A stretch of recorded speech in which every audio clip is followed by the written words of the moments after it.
You can be your greatest fan and also your biggest critic. In fact, not only is it healthy, it's necessary to be there for yourself, celebrate that commitment to show up, but also to hold yourself accountable for growth. Because to be great is to know there's more in you, to understand that there's greatness waiting to be extracted from the miracle that is you. Here are two words. I want to take a look at both of them: consistency and adaptation. Consistency first. Why? Because consistency gets you in the door. It's the cost of admission. Consistency is you showing up for yourself, day in and day out, creating mastery and competence through repetition, manufacturing a data set that will be used to guide your journey, taking a once stagnant idea and putting it into motion. Consistency is doing what you promised yourself you'd do when you said you'd do it. Why? Because that's who you are. You create goals and then conquer those goals. When your head hits the pillow at night, you may be tired, you may have struggled, you may have swung and missed, you may be wondering how things unfolded the way they did, but you showed up. So celebrate that. Celebrate yourself. Be your biggest fan. Because the world can't take your will to step forward and cannot seize your consistency, not without your permission. So other than part one, let's call consistency the commitment to show up for you. Now, the second piece, consistency's older brother, adaptation. See, that consistency, like we just talked about, it will get you in the door. It signs you up for the game, but it guarantees nothing. See, where consistency puts that pen in your hand, paper in front of you, pats you on the back, where consistency gives you a chance to write your story. One's level of success or achievement relies on their ability to adapt, to do the thing that's so hard for people to do. Look in the mirror and ask, how can I be better?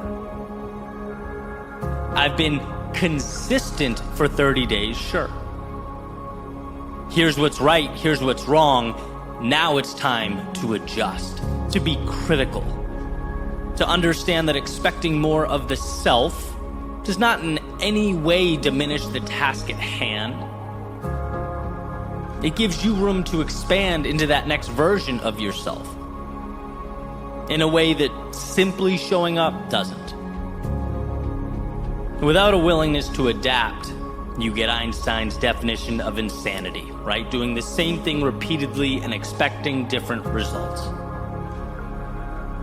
You get day after day of wondering why this square peg won't just save us all the trouble and go into the round hole. Without a willingness to adapt, we move for the sake of moving and we work for the sake of working.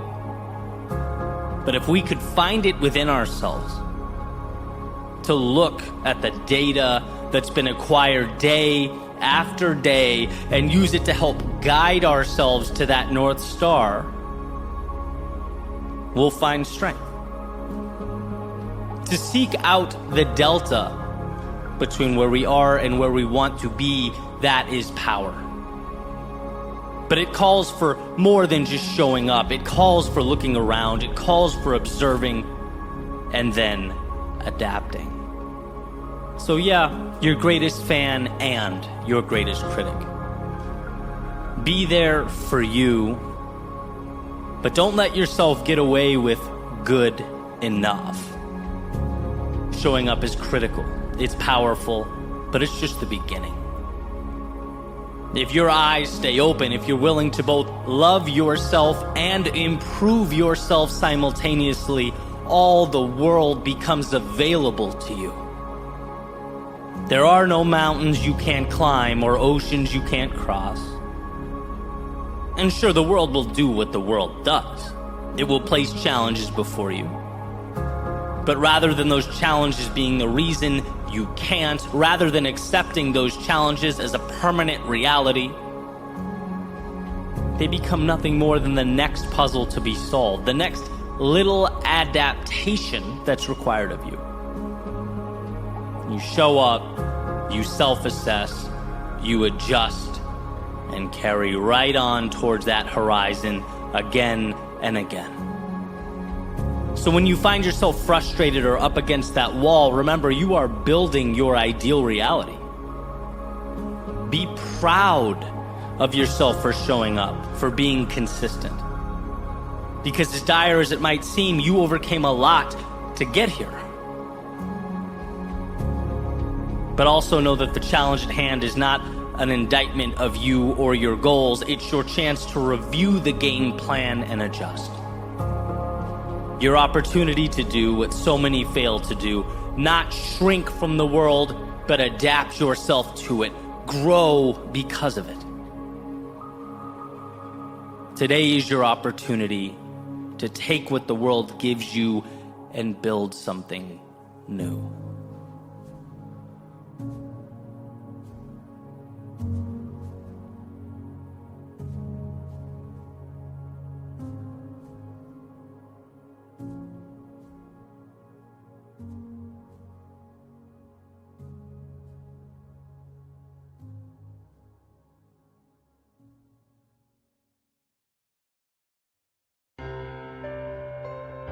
We have a desire to define that which is often undefinable.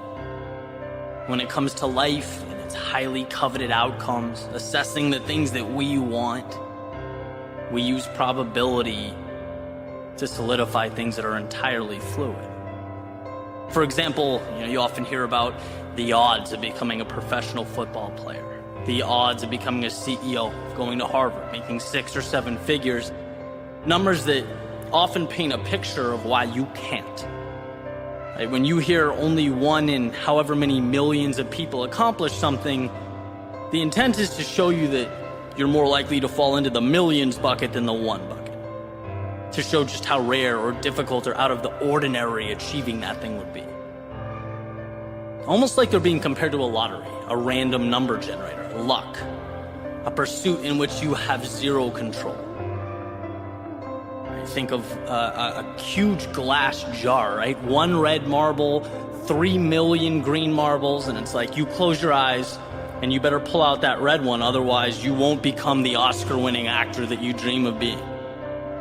And the problem with looking at life that way is that it overshadows the most important element of success, understanding just how much control you have. The 1 in however many hundreds or thousands or millions wasn't born that red marble in a jar full of 3 million green ones. No, he or she just did things differently, lived differently. They didn't relinquish control, they took control, and that's the difference. That's what matters. The lottery is sitting back and hoping your numbers pull. In real life, you create your own probability every day, every minute that goes towards working towards a goal. That means you get closer. Why would you take a snapshot of the present moment in time and use that to define the likelihood that you'll live out your dreams someday down the road? It doesn't tell you anything. It's the steps along the way that make your vision a reality. Using the same metaphor, every step, every decision to push forward, every time you dig deep and find a little advantage, you're replacing one of those green marbles with a red one. Maybe you can't quantify that numerically. Maybe you can't see the progress, but it's there.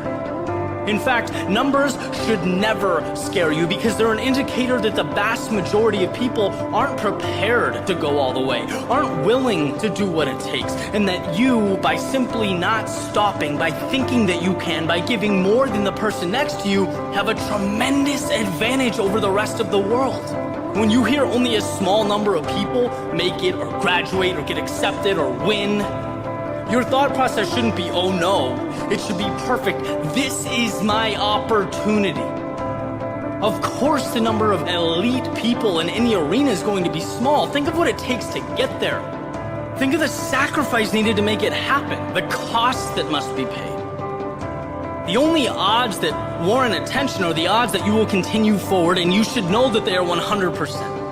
Because when you trust yourself to find a way, when you focus on how to make it happen, you have an advantage. The world around you, they focus on why things can't happen. They see what can go wrong. They harp on the fact that it's not easy.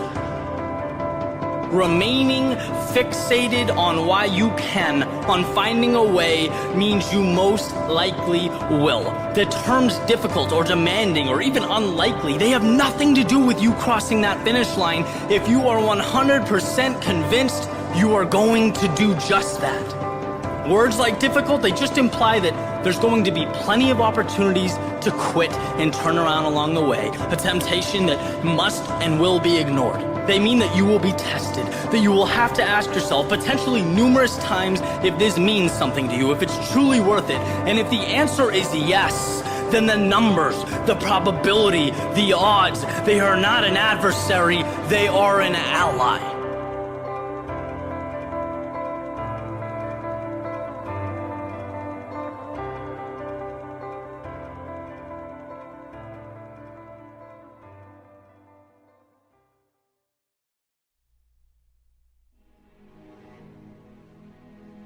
Peter Drucker has said that what gets measured gets improved. And this insight's been incredibly valuable to me over the years. I want to explain why. Until you measure something, you're operating in somewhat of a black box. You're essentially guessing, aiming at targets you can't see, which ultimately means you're leaving life up to chance. But once you begin to gauge your progress in a specified area, you now have information to work with. You have an increased sense of awareness and the ability to focus, which, as I've said before, and believe wholeheartedly, what you focus on becomes your reality. So here's a quick example that I think adequately paints a picture here of what I'm talking about.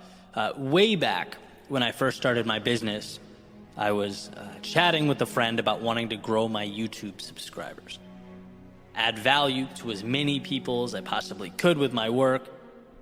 Back then, it was all YouTube. That was the crux of my business. And so the first question he asked, he goes, just out of curiosity, how many subscribers join the channel daily? And I realized in that moment, I don't know. I knew the total amount, like I kept tabs on that, but not the sort of daily fluctuation, how much grew on Monday versus Friday, that type of thing. And this guy, he had a tracker. He's very big on that. Basically a sheet with the most important things that he's trying to change in his life. And every day when he would wake up, he'd record a quick measurement in each of those categories. And my first thought was, that's a little over the top. It's a little extra. But hey, one of my favorite mantras is that you are your own experiment, and I was happy to try something new that, could have a positive impact. And so I did. I started recording daily the net subscribers that join the Your World Within community, and what I found was incredible. They say it's the simple things that make the greatest difference in our lives, and this would certainly be no exception, right? First and foremost, just seeing that number every day kept growth at the forefront of my mind.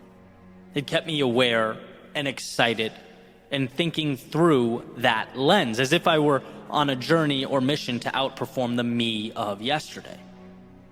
Right? If on some random day you grow 30% more than you usually do, it's only normal to see that and ask, well, why can't this happen every day? Why can't this be my reality?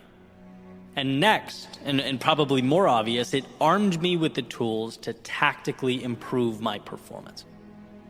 Those daily metrics helped me find critical answers, arrive at important conclusions.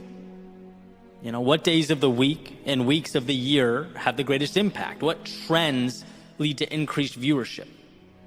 My daily average subscriber count is X. I wonder what it would take to bring it to Y. Right? And so basically, instead of just showing up every day with my fingers crossed and hoping I'd hit it out of the park, I had a more informed approach. It's like taking a blindfold off. And all of this prompted by writing one little number down in the morning.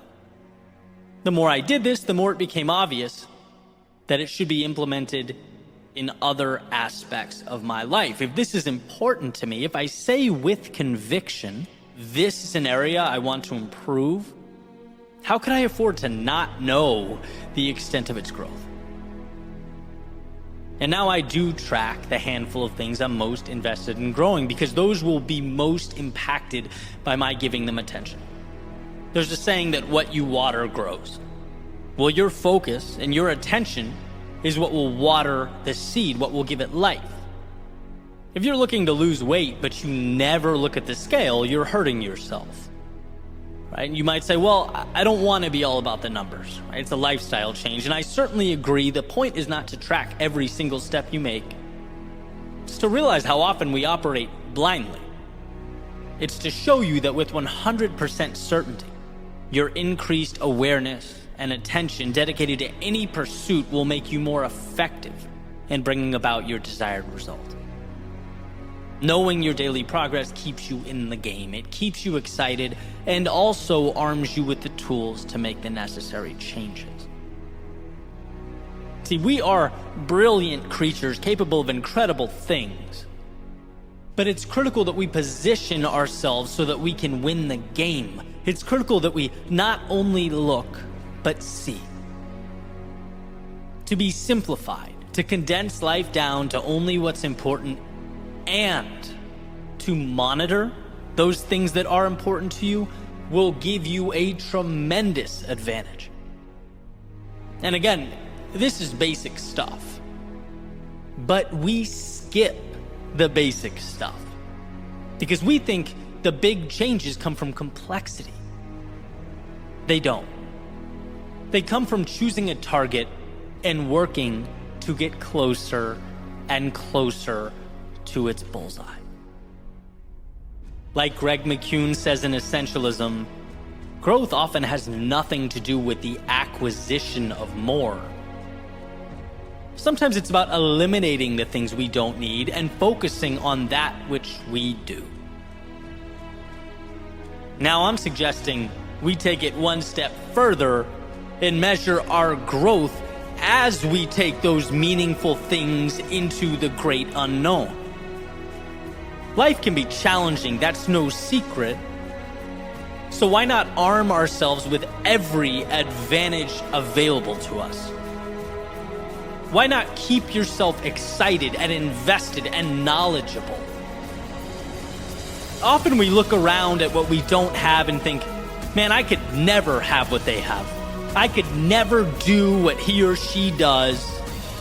The reality is, they identified what matters and brought it to life one small step at a time.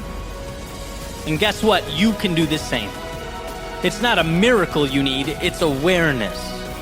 So here's to keeping your eyes open, to not only looking but seeing, and in doing so, getting results from the opportunity we otherwise would walk right by.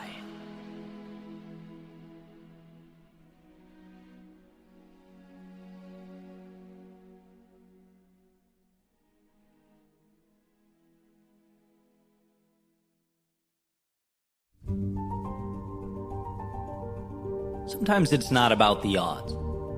It's not about things being perfectly aligned for you. Sometimes it's about making something out of nothing. It's about simply finding a way. Or as the saying goes, using what you have where you are. I want to share something with you that I've found pretty valuable. So, the World Cup is on, and I really enjoy watching soccer.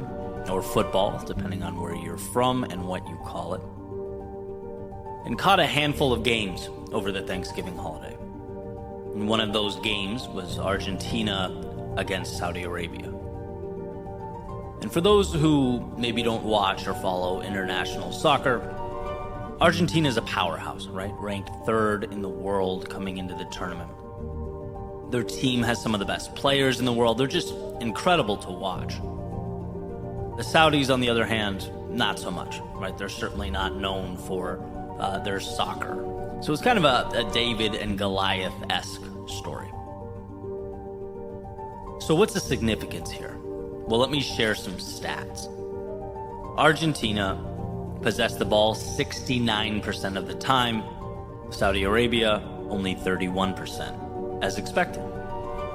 Argentina took 15 shots. Saudi Arabia, only 3. Again, as expected. Argentina dominated with possession and had more attempts. Saudi Arabia, however, won the game 2-1. Shocker, right? Outmatched, outclassed, out everything except outscored, which happens to be the only thing that matters in a soccer game, obviously.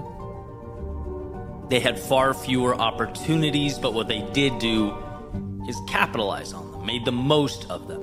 Now, those two teams that could play 100 times, it wouldn't be outrageous to predict Argentina winning 95 of those matches.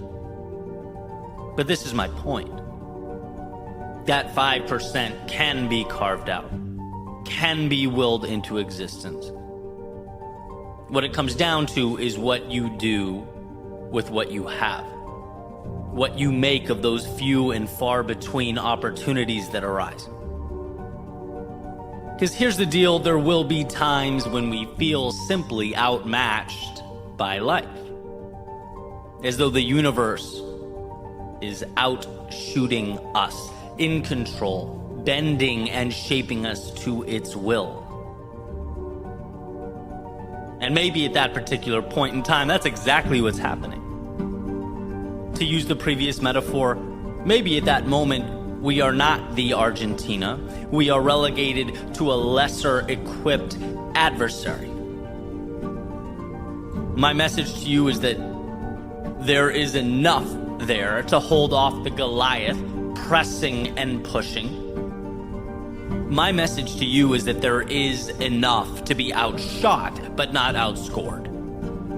That when we must dig deep, we are capable of unearthing a strength, a will, an ability to rise. I'm not talking about making it through unscathed.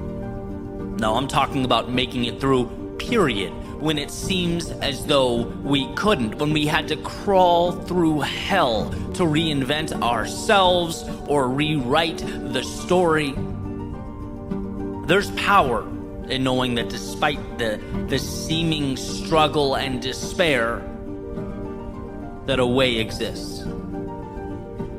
In fact, a friend of mine often says to me, there is always a way to arrive at your ideal outcome. You just have to figure out how to connect the dots. In other words, that outcome you're looking for, it already exists. The question is, how do you get from point A to B to C to ultimately your destination? It's not a matter of whether it's possible. It's a matter of arranging the pieces at your disposal to create that bridge.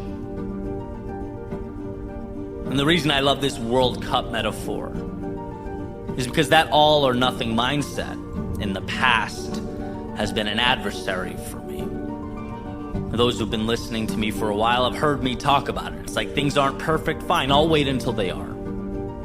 And oh, I'm injured and can't work out, okay, then who cares what I eat, what I do? I'll wait until things are back, till I'm healthy, till they're how I want them to be. But no, to win, sometimes you have to find a way when the odds are in favor of the resistance. Sometimes you have to step up when life is out shooting you 16 shots to 3. Sometimes you have to be better than you thought you could ever be. It's easy to maintain momentum when you're healthy, right? But maintaining momentum when you're not at your best, that's something different altogether. Coming out on top when you're the underdog, digging deep and finding a way to win when the easy thing to do would be to submit to life. That's special. And guess what? It's always there. It's always available. Admiral McRaven, in one of my favorite speeches ever written, he says, if you want to change the world, you must learn to be your very best in your darkest moments. It's beautifully said. It makes perfect sense. It seems reasonable until we are knee-deep in those moments. It's easy to forget when we feel intimidated by a task that seems bigger than us.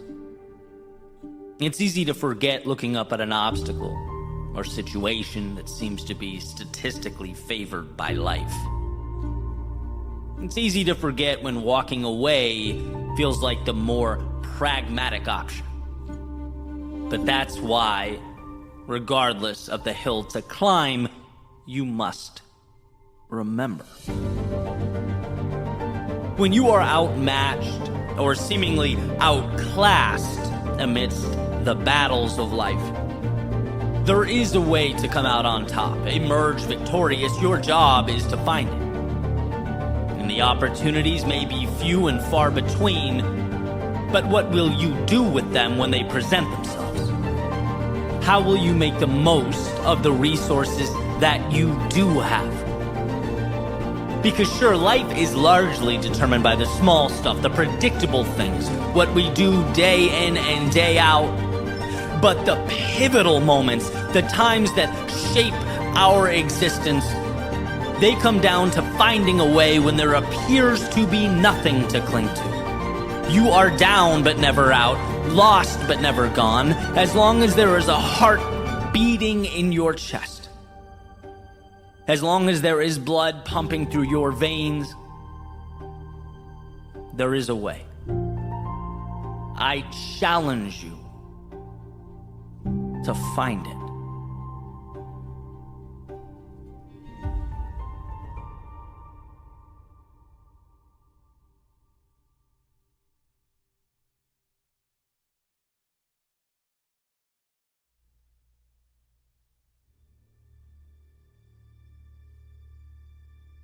Freedom lies in being bold.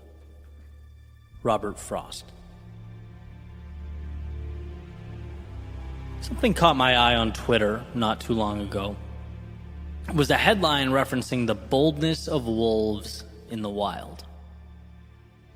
So I clicked it to delve a little deeper, and it took me to an article by Emma Maris. And here's the summary at like a 10,000 foot view. Okay, basically there's a parasite called T. gondii that infects animals and then causes those infected animals to act bold, perhaps even reckless in some situations. And the article states why and goes into some great detail, but for now I'm going to jump right to a specific point, because there's a part where the article mentions how two wildlife ecologists, Meyer and Cassidy, studied wolves at Yellowstone for 27 years.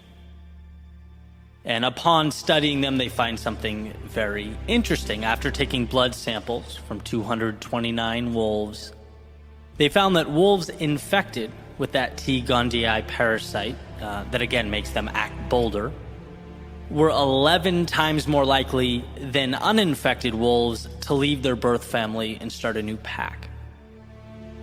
The infected wolves were also 46 times more likely to become pack leaders, which Maris states are often the only wolves that breed.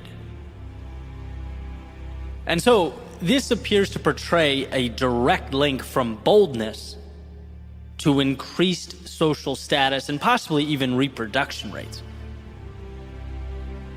And with that boldness comes risk, sure, but with risk comes reward, upside. Now, obviously, the day-to-day actions of wolves at Yellowstone is not an apples-to-apples comparison with human beings functioning in society. But personally, I can't help but feel the value contained in the case study. In fact, it was my thinking about it while falling asleep that prompted me to find the article again and share it, for the simple reason that I know there are places in my life that I can be bolder. I know there are places in my life where I can dial up that risk factor in exchange for results that supersede what I have now. You don't get more without giving more. And I know there are places I can give more. In fact, I'm pretty confident there are places every single one of us can give more. See, here's the thing. Being bold means drastically different things to different people. And it's in this truth that the magic is found. Boldness for one person might be completely different from someone else. It might be more travel. For another, it might be taking on a project at work. For another, it might be leaving a detrimental situation. For someone else, going through a low point or deeply challenging time, it might be simply getting out of bed. We are all operating on different planes at any given time. My bold today won't be my bold next week. That's just the way life works. But here's what I do know. We can all find within ourselves that courage to be bold in whatever arena we are in. And every once in a while, someone will say to me, yeah, but Eddie, can't you just be happy where you are? Why does it always have to be the next thing, or bigger, or better, or more? To which my response is, look, of course we should be grateful for what we have. Of course we should appreciate the gifts and the beauty that surrounds us day in, day out, because it's there and it's infinite. But, and you knew there was a but, human beings are purpose-driven.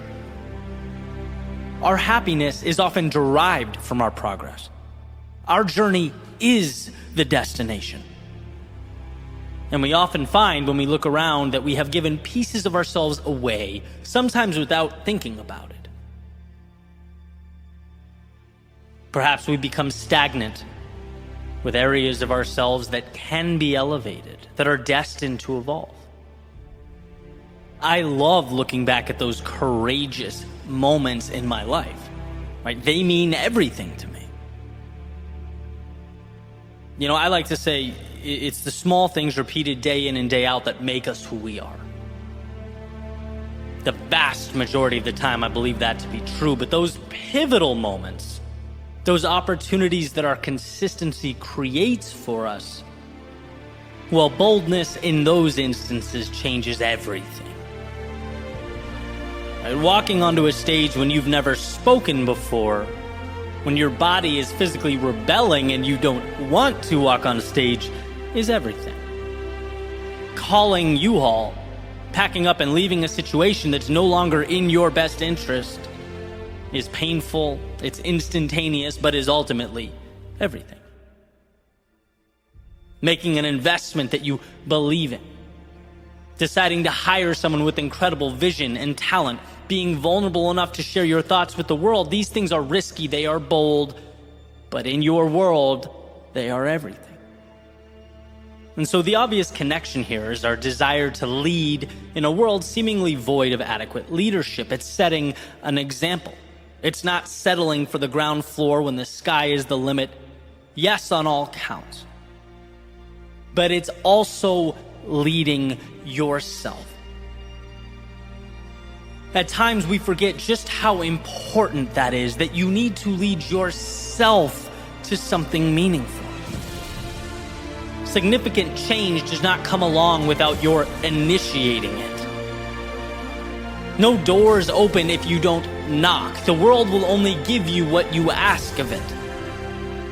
And I'm here to remind you that asking more of the world, yes, it's hard, it's uncomfortable, it requires you to be more today than you were yesterday, but you are capable of that. You are bold enough to be that. Robert Frost says freedom lies in being bold. I believe that's because in your courage lives the infinite. upside so powerful that one simply cannot grasp it while standing still. So go find those areas of life, your life, where you know you're holding back, where you know in your soul you have more to give, and breathe life into them.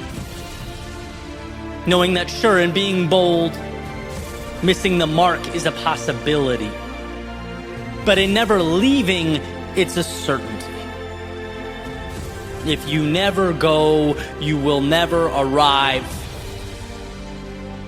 So find the courage to ask more of yourself, because more there is.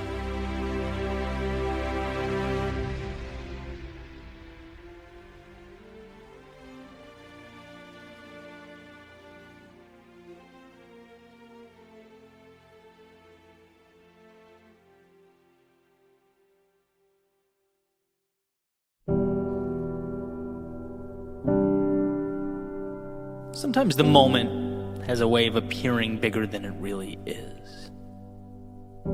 A facade. Let me explain. There was this kid when I was in first grade. Let's just call him Mike. And what Mike would do was follow us all around the classroom and outside at recess.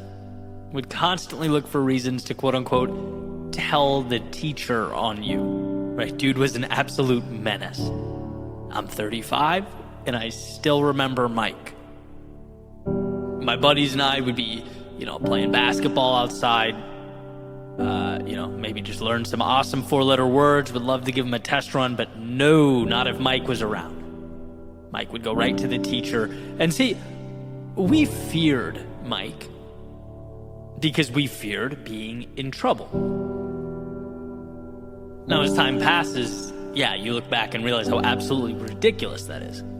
I want to shake younger me and say, who cares about Mike? Go live your life. He doesn't matter. But the reality is, at the time, he did matter. He mattered a lot because he was the personification of what was most scary to us in the moment. Right? As a child, avoiding being in trouble or timeout or whatever it was seemed to be a big deal. And here's what I think.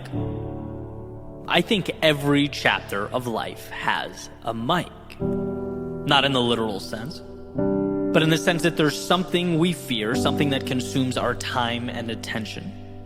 Something that's been inflated to a state far greater than it really should have been. That has an impact disproportionate to reality. Because as real as it seems in the moment, a few years down the road, we'll do the usual, shake our head and laugh about the seemingly obvious lack of perspective during that chapter. Hindsight being 2020, we'll be shocked we couldn't see what we eventually came to see. But that's what growth is. It's a good thing. We want to evolve. No one wants to be the same in 10 years, see life the same way in 10 years.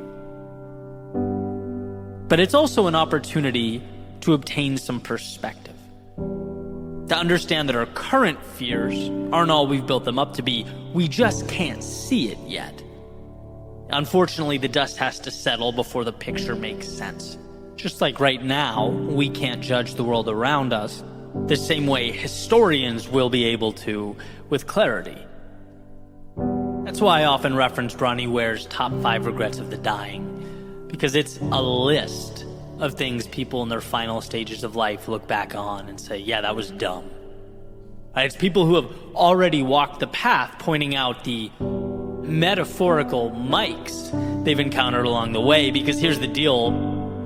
The root of our stagnation, the root of our frustration, our despair, comes down to fear in some capacity. Right? When you dig deep, it's a fear of leaving or staying, a fear of criticism, fear of unknowns, fear of letting down the people we do know.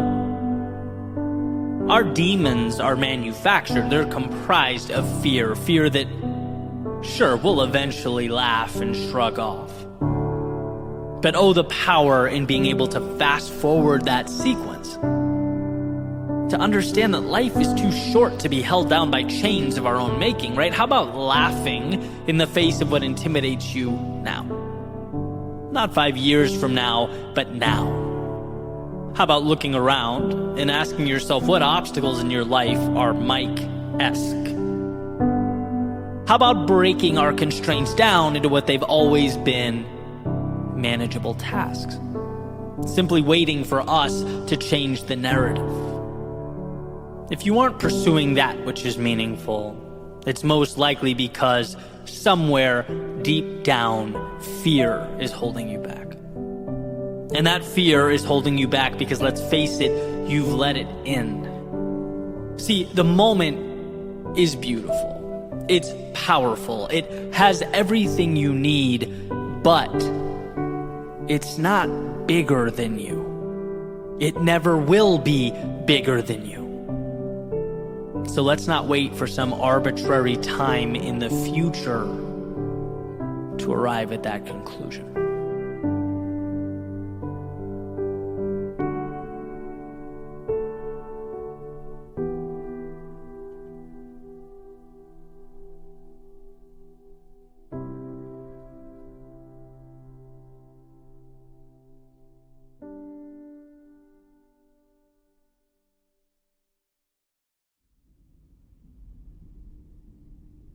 Don't stay down in the ashes.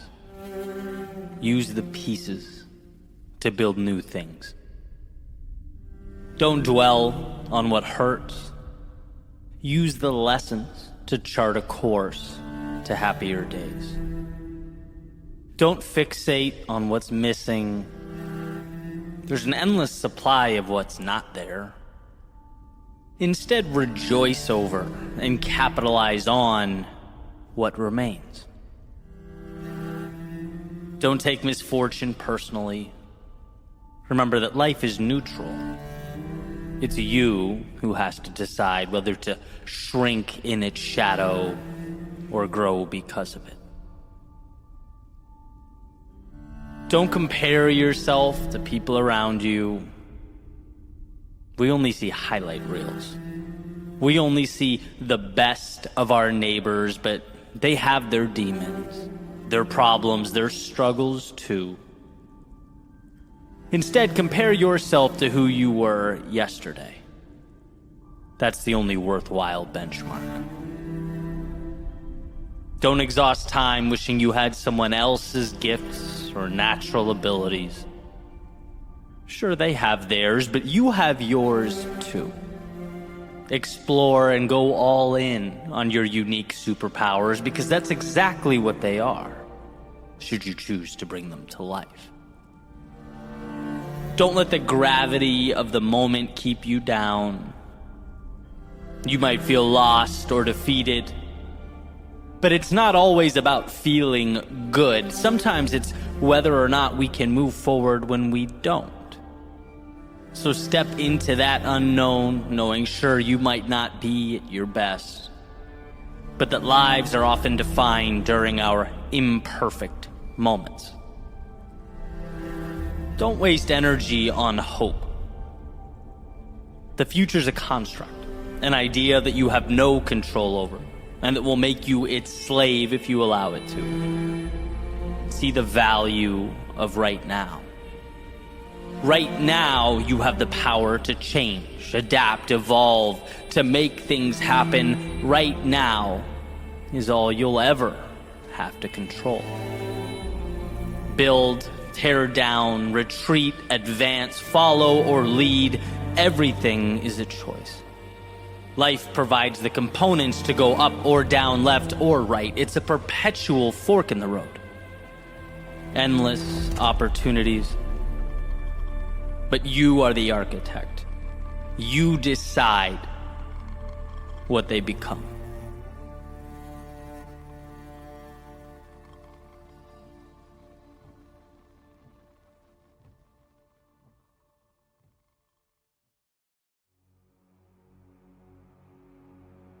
The difficulty we face in life is not personal.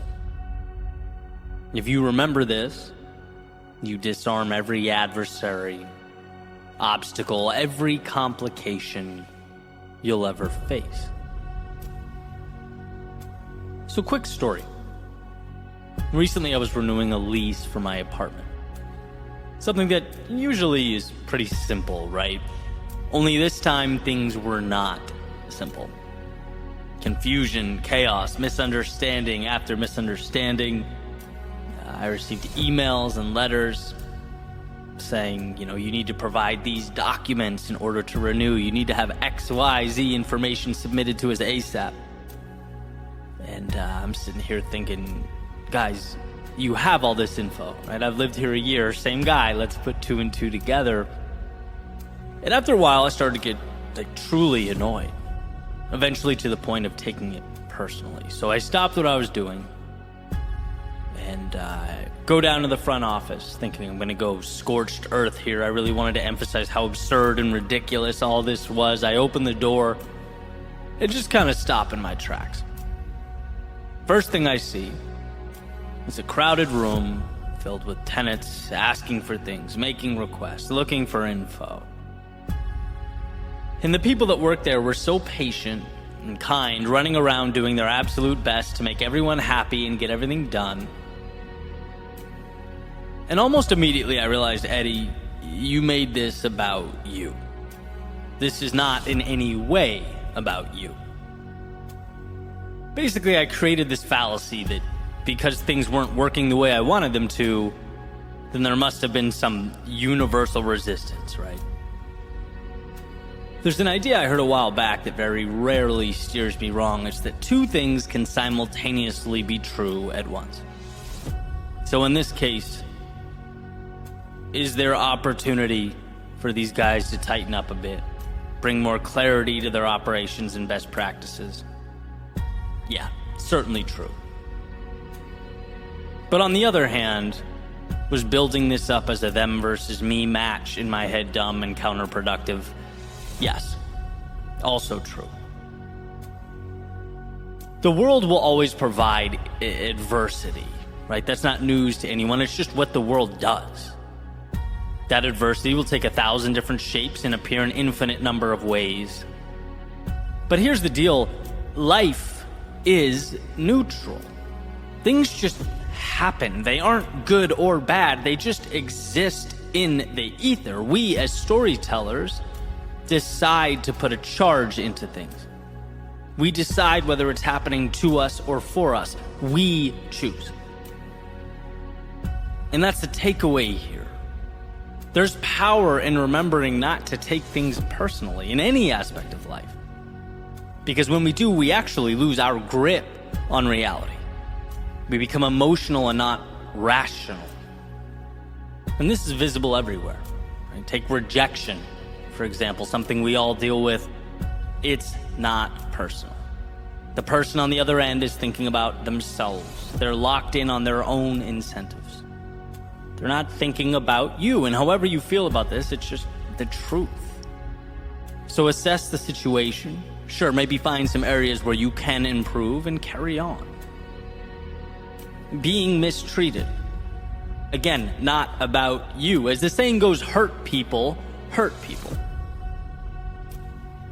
Same goes for criticism and hate online. Right? Something that a lot of people truly fear.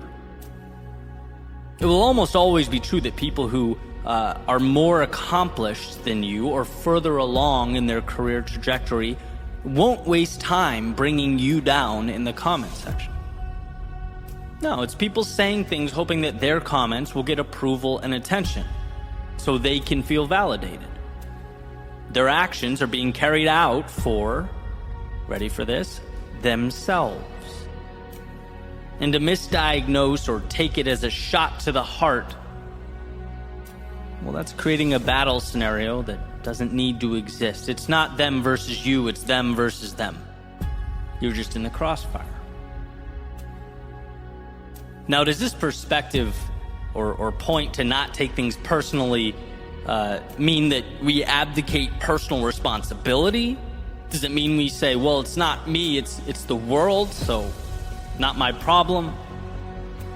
No, of course not. Right? This perspective gives you the power to do the right things and the necessary things, because you understand that the problems you face are not a giant indictment of you as a person. Getting angry creates a scenario where, you reallocate your energy from doing what's best for you to instead being mad at him or her or this group or that circumstance or the world in general. Bad things happen. And by the way, they happen to everyone. Everyone gets rejected at some point. Everyone gets let down by people close to them at some point. Everyone loses their way at some point. Everyone has their expectations fall short. Everyone has pushback. It's not just you. It's the world doing what the world does. And there's 8 billion of us running around operating in our best interest, trying to navigate a big, crazy world that's often incredibly difficult to understand. So with this perspective, right, going forward, my lesson from a few weeks ago, what would I have done differently during all that chaos with the apartment? A handful of things. Right? First of all, remind myself that in the grand scheme of things, it's trivial. It's just not that important. 2, understand incentives. Right? These folks aren't trying to make things hard for me. They're trying to do their jobs well so they can live their best lives, which brought their attention to other things. It happens. And 3, when you're calm, you can actually solve the problems at hand. When you don't stack your problems up to look like adversaries working against you, when you instead see them as merely a challenge or puzzle to be solved, life starts to look a lot different. It just feels different to walk around as though life is on your side, as though hardship is nothing more than the water necessary for the seed to grow, as though all those challenges you face are opportunities being presented to you. Because I'm not sure you can simultaneously fight and solve. I think one of our most important decisions is to select one. You can make the rejection an opponent, the criticism a rival. You can make the disorder your nemesis. Or you can realize that all of it falls squarely into the box that is life. Pieces to be taken out one by one so that you can construct the ideal. Life comes down to the advantages that exist all around us, the choices we make, to live freely with the wind at our backs, or confined by the walls we build around ourselves.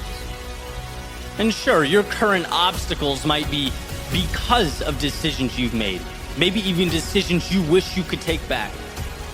But the current moment, right now, in this second, is neutral. It does not hold a grudge or have an agenda.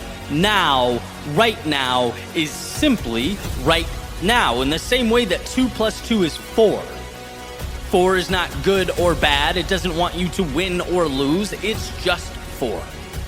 Same goes for the crossroads before you. And that puts the onus entirely on you to decide what you will make it all mean. Will you slow things down to find clarity? Will you open your eyes to see the value? Because look, there will always be a delta between reality and the stories we tell ourselves about reality. That's just how human beings work. It's how we've managed to survive for millennia.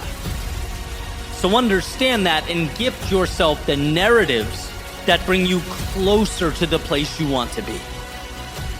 The road before you will be challenging, not because its pushback is personal, but because amidst the resistance, you'll find the components you need to live your very best life.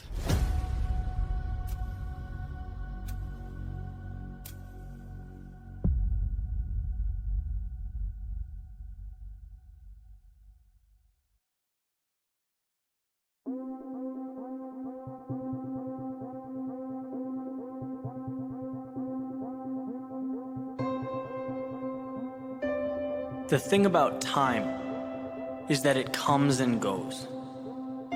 Tomorrow will make today a distant memory, and as quick as you were here, you'll be gone. What's in front of you is an opportunity to make right now something you'll never forget. You have the ability to write history, to create a story that will live with you forever. Think back to all the days leading up to today, all the training, the hours of preparation, the pain you felt. They have brought you to this moment. They are the armor that you wear. Right now is about execution. It's about taking all those hours and turning them into the best version of yourself. Today is about being better than you ever dreamed you could be. These are the moments you live for.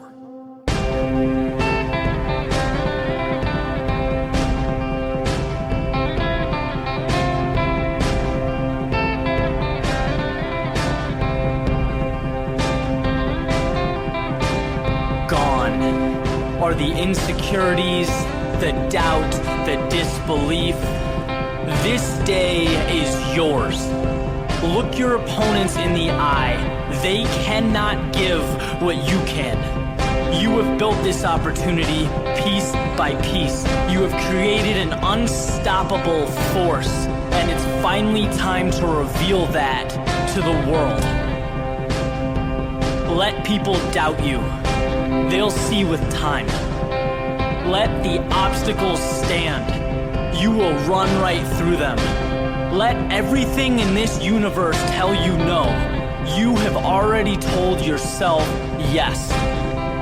The hardest thing in this world to stop is someone who knows they've won before the game has started. This is your everything. Embrace it.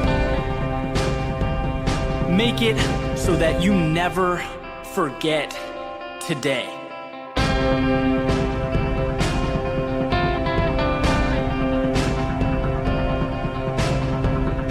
You are the god of your world, and in your world, you write the script. There is no tired. You left that in the weight room years ago. There is no unsure. Pushing yourself to exhaustion every day took care of that. There is only when. When do you rise up?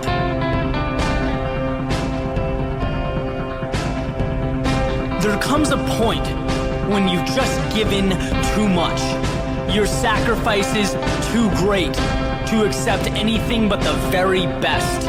Everything else is noise. This is your day. It will not disappear with time. It will live on. You have earned today. Go make sure the world knows.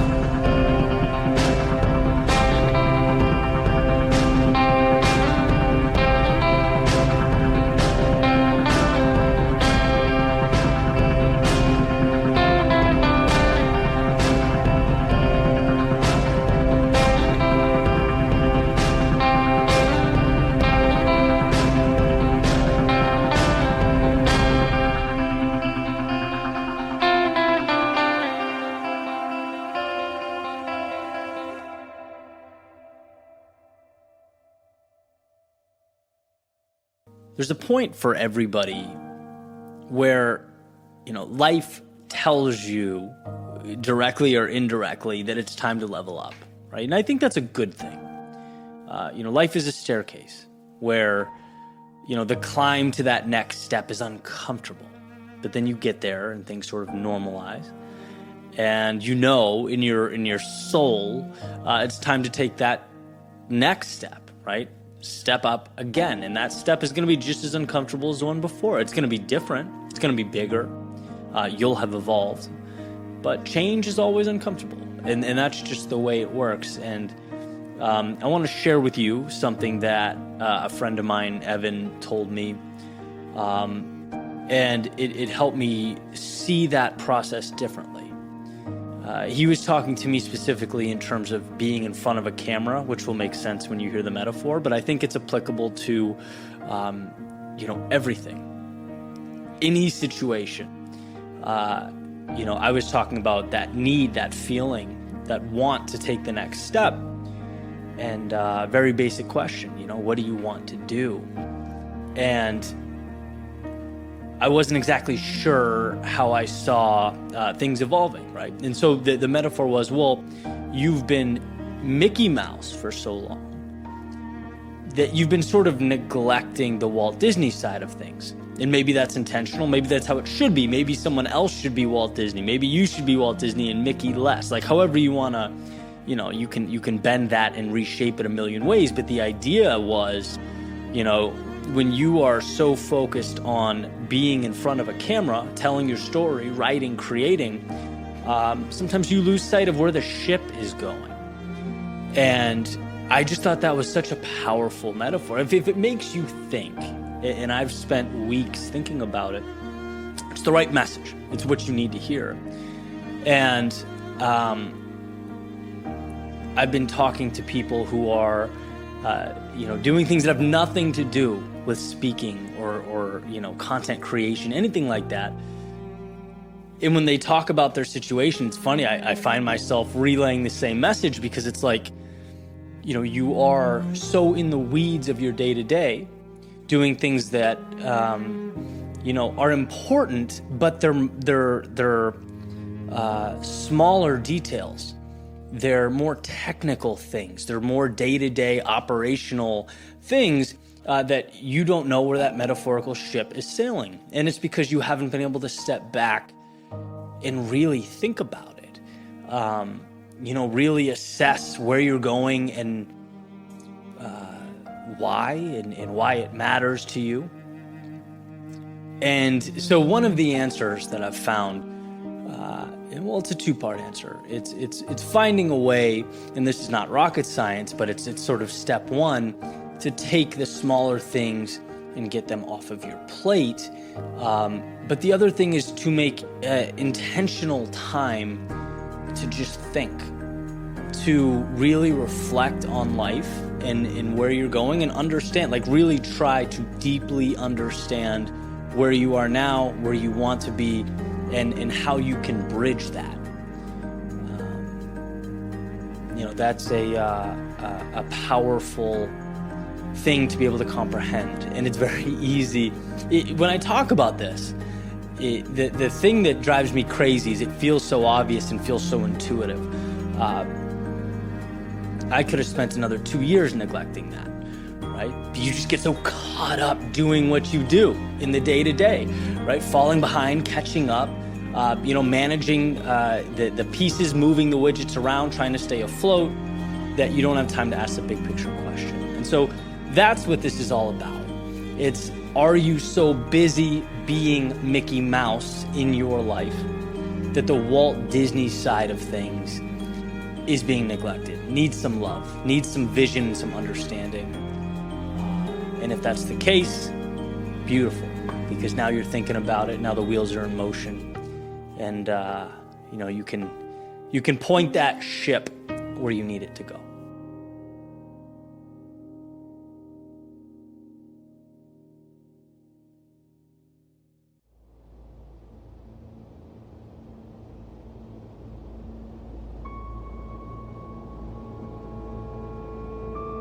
Today belongs to the architect. He sees towers before they pierce the sky, an opportunity before it transforms into the extraordinary. He knows that what he wants most cannot be given. It must be sculpted. So he builds. He builds because those skylines don't raise themselves from the earth. The extraordinary does not appear on its own. They are dreamed into existence by the architects of reality. The ones who seek not to take from the world, but to contribute to it. Today is the beginning of something new, something better, something worth remembering. And it's existed long before the present moment, waiting for your vision, your courage, your persistence to bring it to life. Too many times we fail to reach into the realm of what we know and get more of ourselves.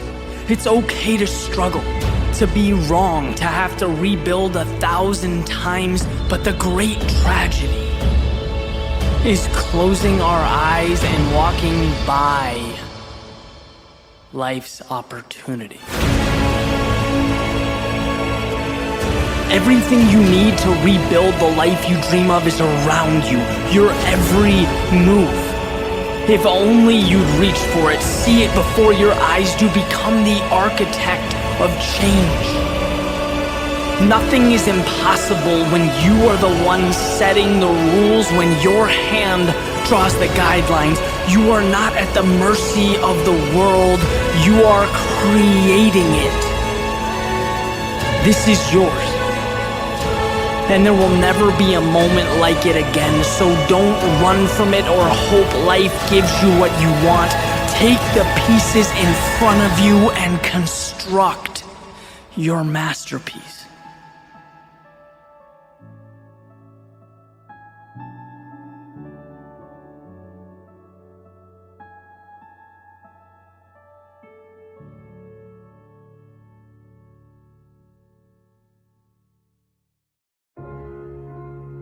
Found a quote the other day.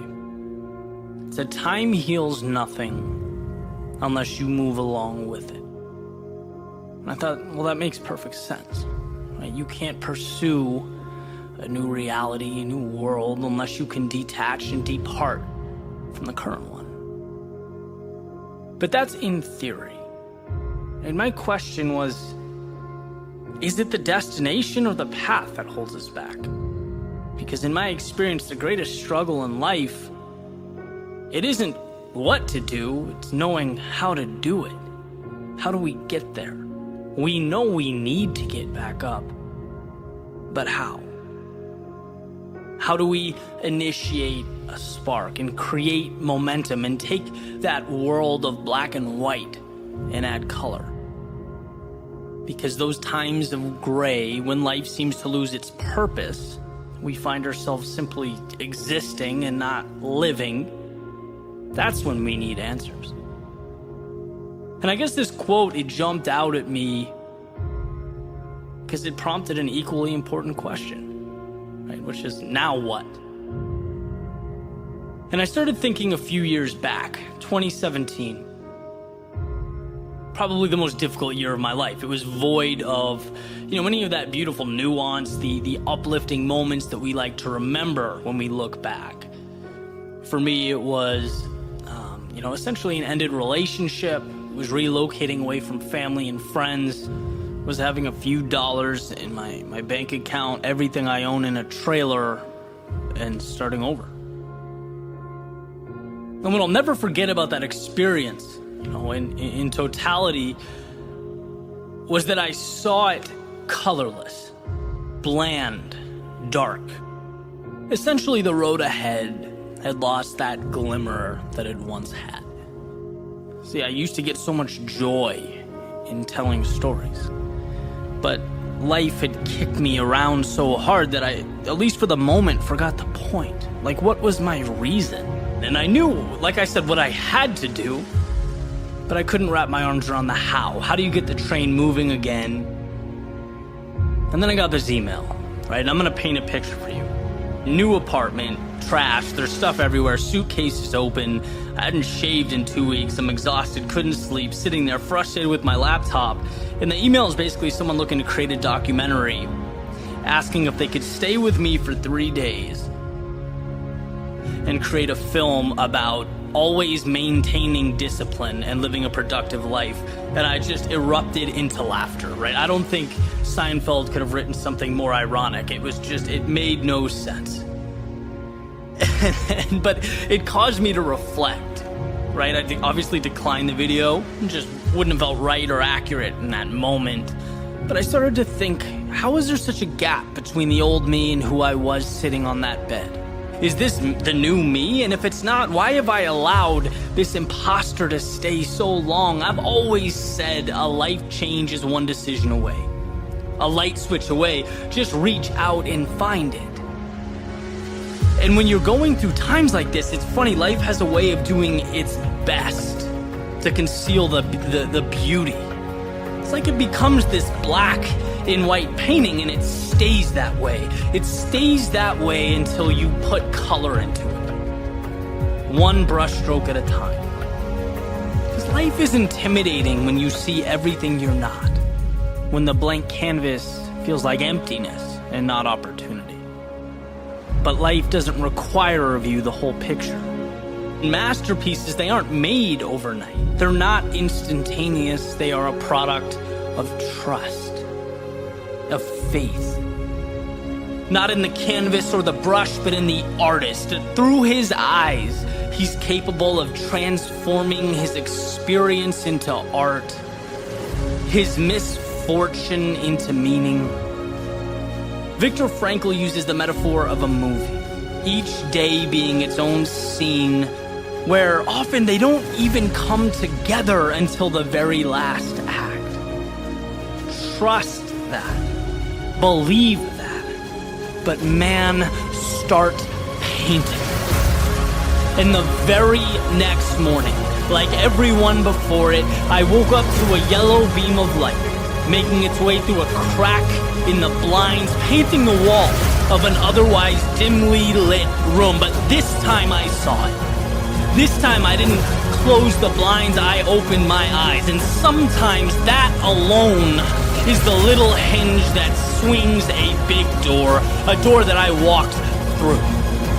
And I saw the green of the palm trees, the beauty, the simplicity, and thought, how lucky am I to be where I am when I am. I saw a blue sky, a miracle in its own right, that's not confined to story or narrative, and well, maybe I'm not either. The white of the sidewalk leading me to wherever I choose to go next. The red of my running shoes hitting the pavement, the gold of the sun bouncing off the buildings, the black of a cup of warm coffee as I soak in the day, and the teal chandelier that hangs over the horizon as the same sun that started it all retreats after a hard day's work. See, you have everything you need, and life is not always perfect, but it is always what you make it. How things are is not how they should be or need to be, but how you've allowed them to be. And most importantly, black and white does not describe reality so much as it describes what's not there, what's missing from reality. And my hope is to never conform to that sketch or outline that masquerades as truth, but to see beyond it, to find the strength, the courage, the self-belief to pick up the brush and live life in color.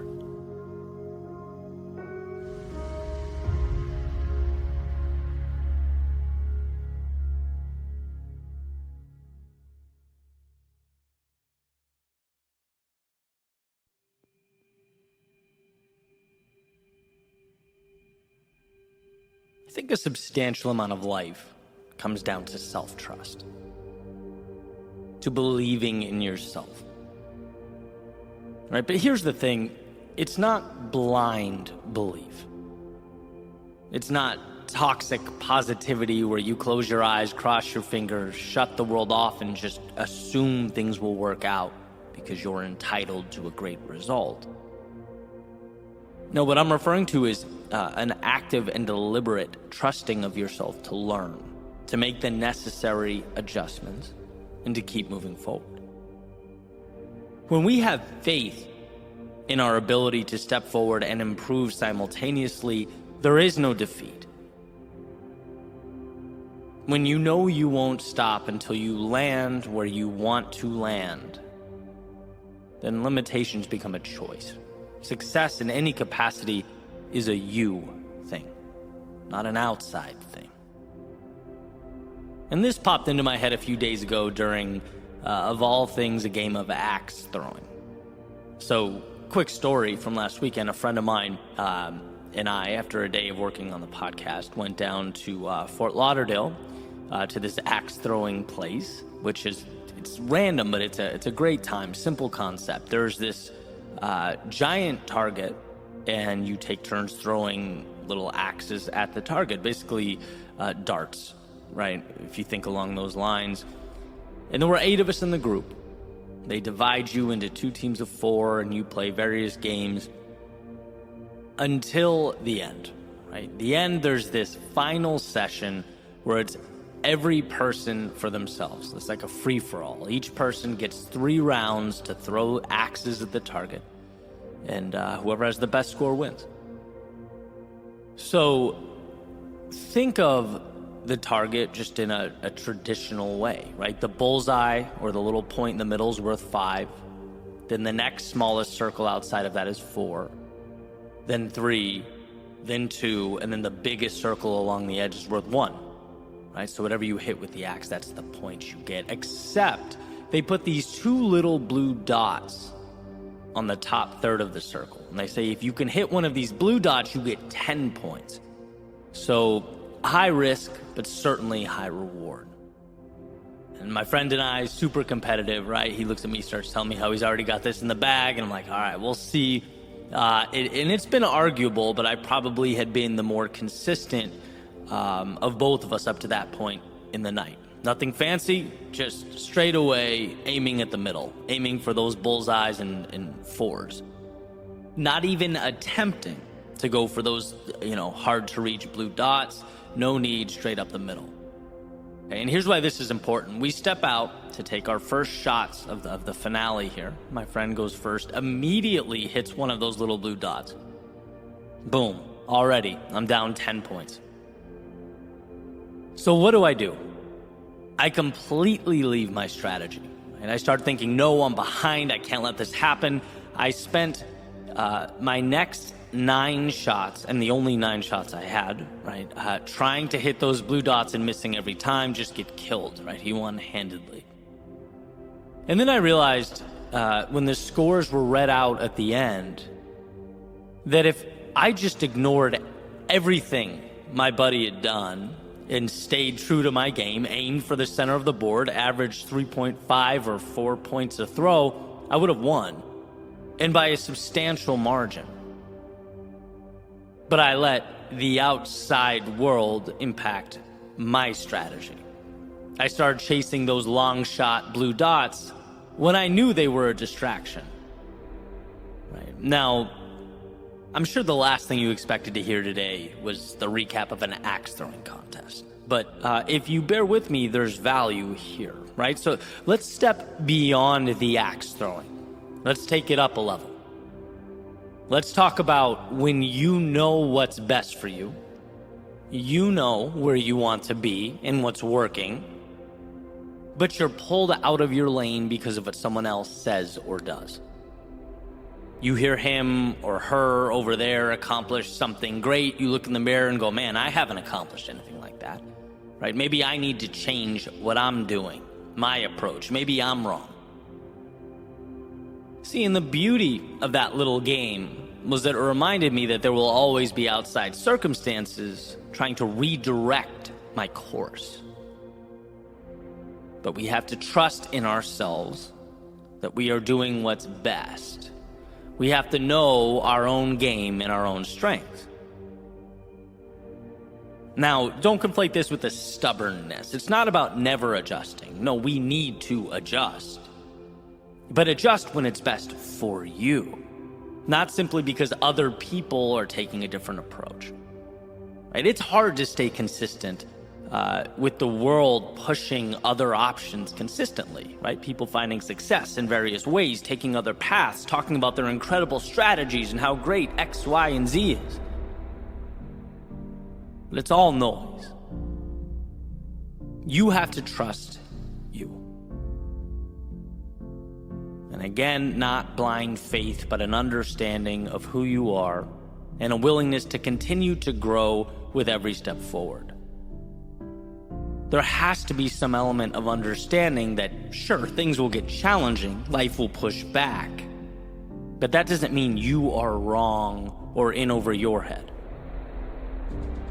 It's a compounding of little actions and trust in yourself. If you can do that, the world remains yours. It's day by day, or in my example, throw by throw, knowing your bullseye and aiming steady up the middle.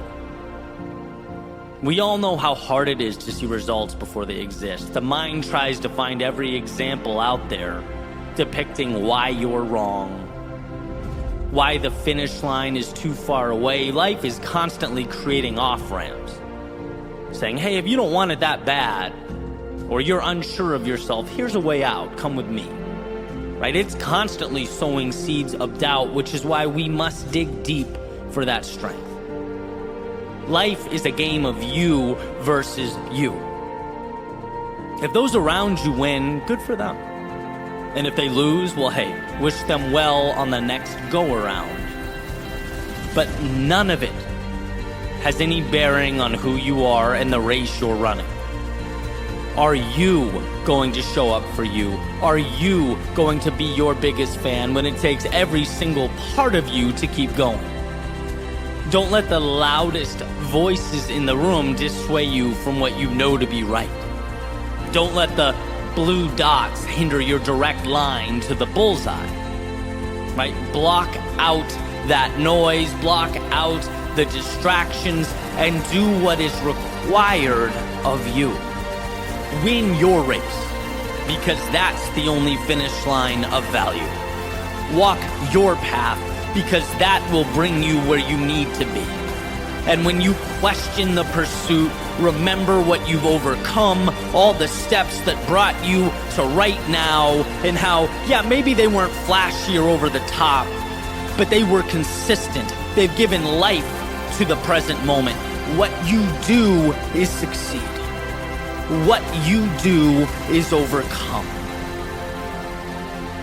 Just don't lose your bullseye.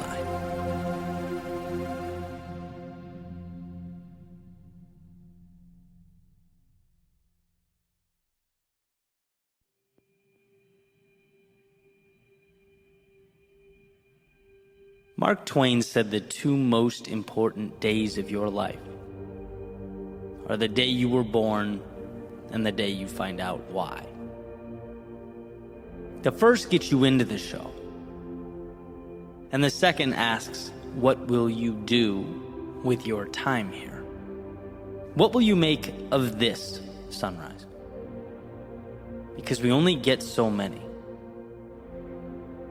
And I think there's immense value in understanding that each and every one of us are here to leave this place better than we found it. To stand up when we could be sitting down, step out, and make something of the chaotic and often hard to understand world around us.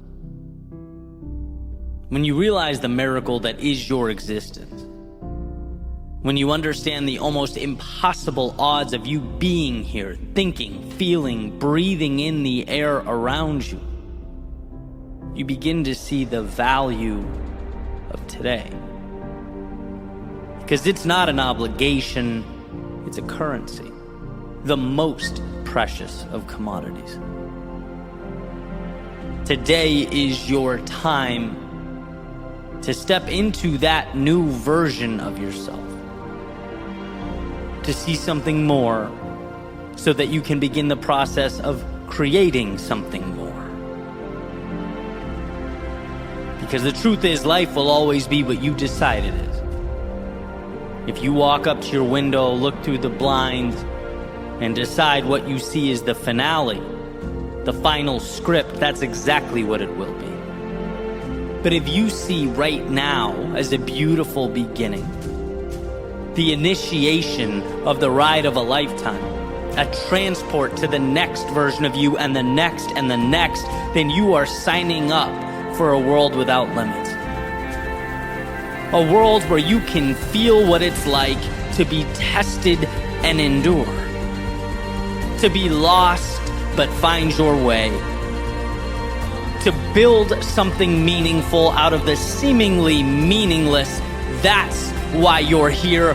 That's what it means to truly live. Today is your day, your chance. Don't let it slip away from you. Don't be fooled into thinking it's less than it really is. It is your ticket to infinity. A journey that starts when you decide it does. When you look out at that vast unknown and say, I'm not going to settle for anything less than a life of adventure. I want the challenges, the turbulence, the losses, and the battles. They will bring me to a place I could never have arrived at otherwise. You get from life what you give. So give it all. Leave no path unwalked, no stone unturned. Today is the most important day of your life because it will connect the you of yesterday to the limitless you of every day that comes next.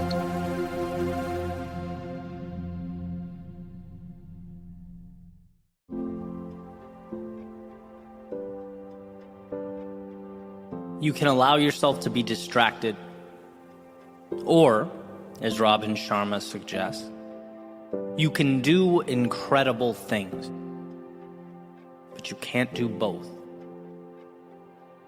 You can stay where the safety and security is, or you can risk what you have in pursuit of your dreams, but you can't do both. You can remain the character depicted in yesterday's story, or you can take those lessons, experiences, and craft a new story. But you cannot do both. Life is a game of trade-offs, where any decision to go in one direction is a simultaneous decision to not go in another. A commitment to X is necessarily a rejection of Y, at least in that moment. Making this question all the more important: what is your North Star? I ask because everything you do is bringing you closer to or holding you back from capturing it.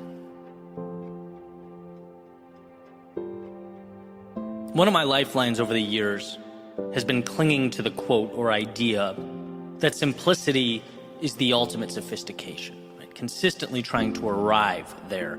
Why? Because when things get complex in my life, I don't know what I'm choosing. Clutter means I've lost sight of what's necessary versus what's trivial. I become unclear on those critical trade-offs I'm making.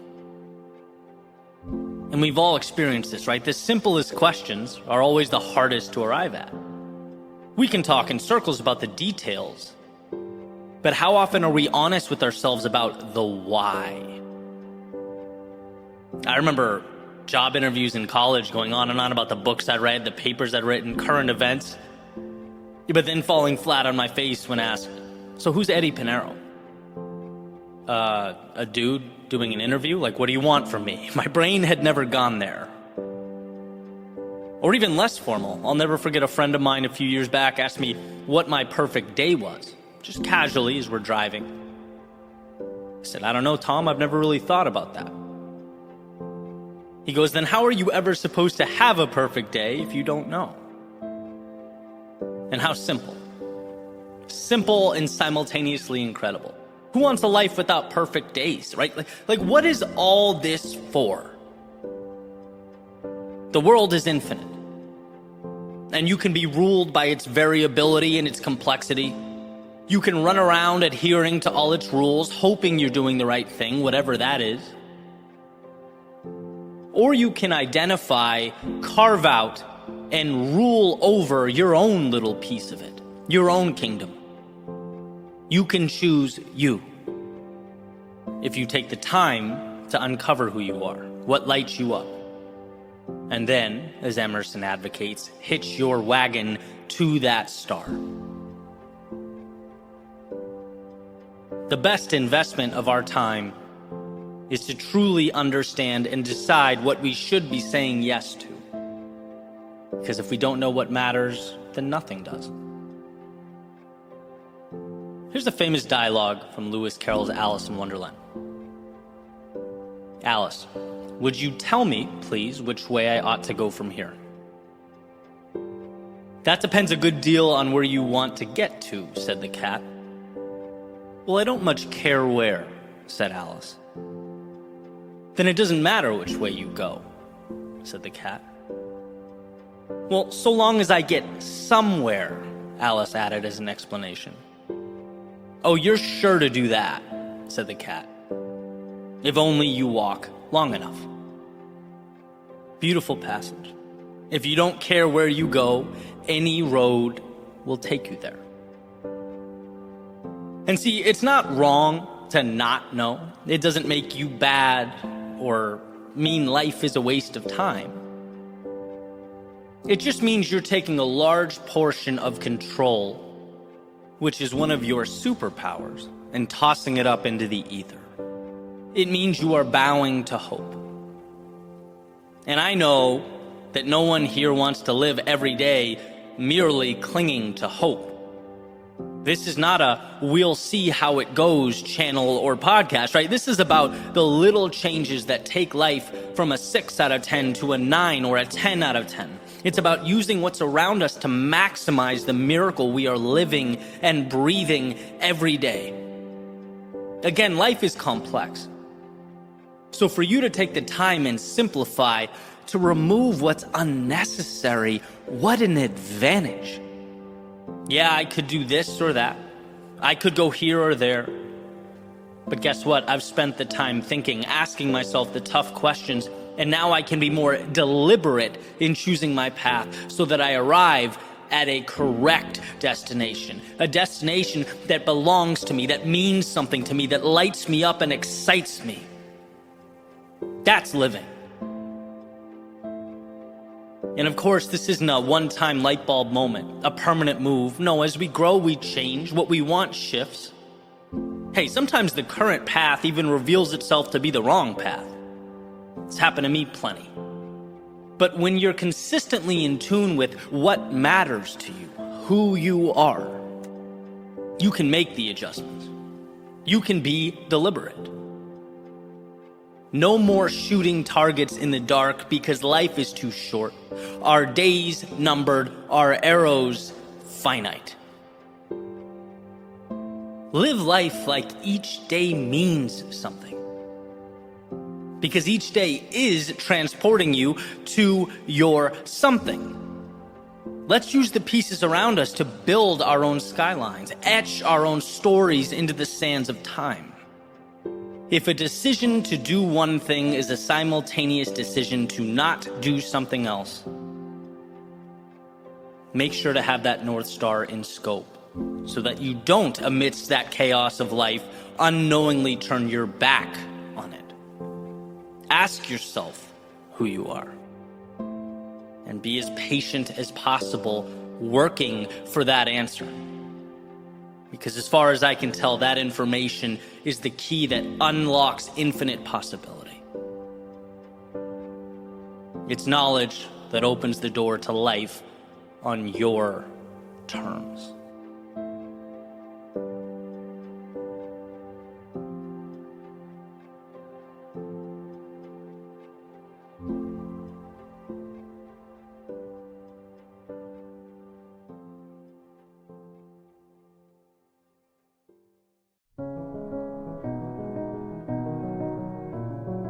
Remove the lifelines. Eliminate plans B, C, and D. Let the curtains close and the lights dim. See, the beginning of something new requires the ending of something current. So make life propel you into chapter 2. Let the door slam and lock behind you. Throw away the key. With the boats burned and turning back off the table, we have to make it work. We have to figure it out. Well, how, we might ask, with only these pieces? with only this circumstance, with only these resources. Well, it's funny how when walking away is no longer a possibility, so many other possibilities are born. When we're stuck between the wall and our demons, we roll up our sleeves and do that which we have been, let's face it, running from. We fight. We become proactive. We take initiative. It was always there. We just never had to. So if you can't do it on your own, make life make you.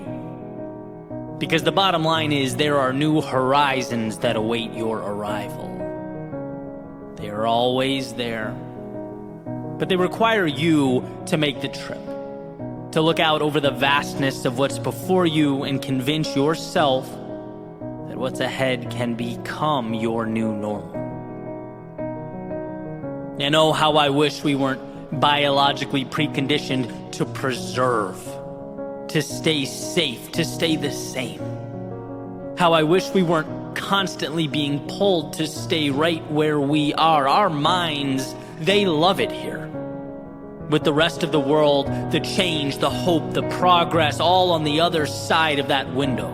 All outside, all foreign to us. You don't need any of that, it'll tell you. Or maybe, after you conjure up a little courage, it might compromise. It might say, fine, it's worth a try, put one foot out the door, but don't forget you can always come back to me. You can always retreat. It's warm here, safe here, it's predictable here. The mind wants you to know that when things get tough, mediocrity and comfort are always right behind you, ready to embrace you with open arms. And it's for this reason that those boats must be burned, that the door must be locked, and that chapter must be closed. The journey before you, it's going to be difficult. There's no question about that. Anything of value brings difficulty. And when faced with the adversity, the only way to defeat it is to know there is only one way. One option available to you, and that one option is forward. It's through. There is no backwards or compromise. There is no safety. Not if you want from life that which is extraordinary. Not if you want the things we covet, dream of. Whether they're interpersonal, financial, career-oriented, health-related, maybe you just know in your soul that right now ain't it. Any move to something better will present to you its obstacles. And my advice, if it's what you really want, is to have decided before you started that there is no other way. There's no negotiating with yourself. Because if you allow that door to be cracked, life will kick it open. So point the compass north and dismiss any notion that what's comfortable is more important than what's meaningful. When you're cold, nothing is more appealing than that warmth. But warmth is deception, a short-term ploy for you to forget what really matters. An illusion. See, cold subsides, but victory is forever. Knowing that you pushed forward when most wouldn't is forever. Transforming potential into strength when your knees shook is forever. So burn the boat. For no other reason that there is no way forward so long as there remains a way back. Make life make you win. And where most would look around and see evidence of defeat, you'll find again and again in the same quote-unquote evidence the tools to build ladders to new beginnings and bridges to new worlds. There's a saying that I love, that most of life's successful people were too ignorant of the odds to know their accomplishments were considered at one point impossible.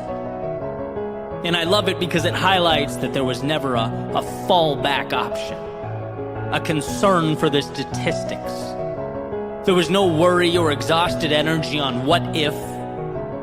Rather, it was constant building and adjusting, finding ways over, through, and around the walls that inevitably stand before us. There was no way home, so they pushed forward into their greatness. And so can you, whatever shape, form, or color greatness looks like in your eyes, whatever mountaintop appeals to you, if you want it, if you're willing to decide before you go that you will one day stand amongst the clouds, peering out at that world you deemed wasn't against you, but for you, anything is possible.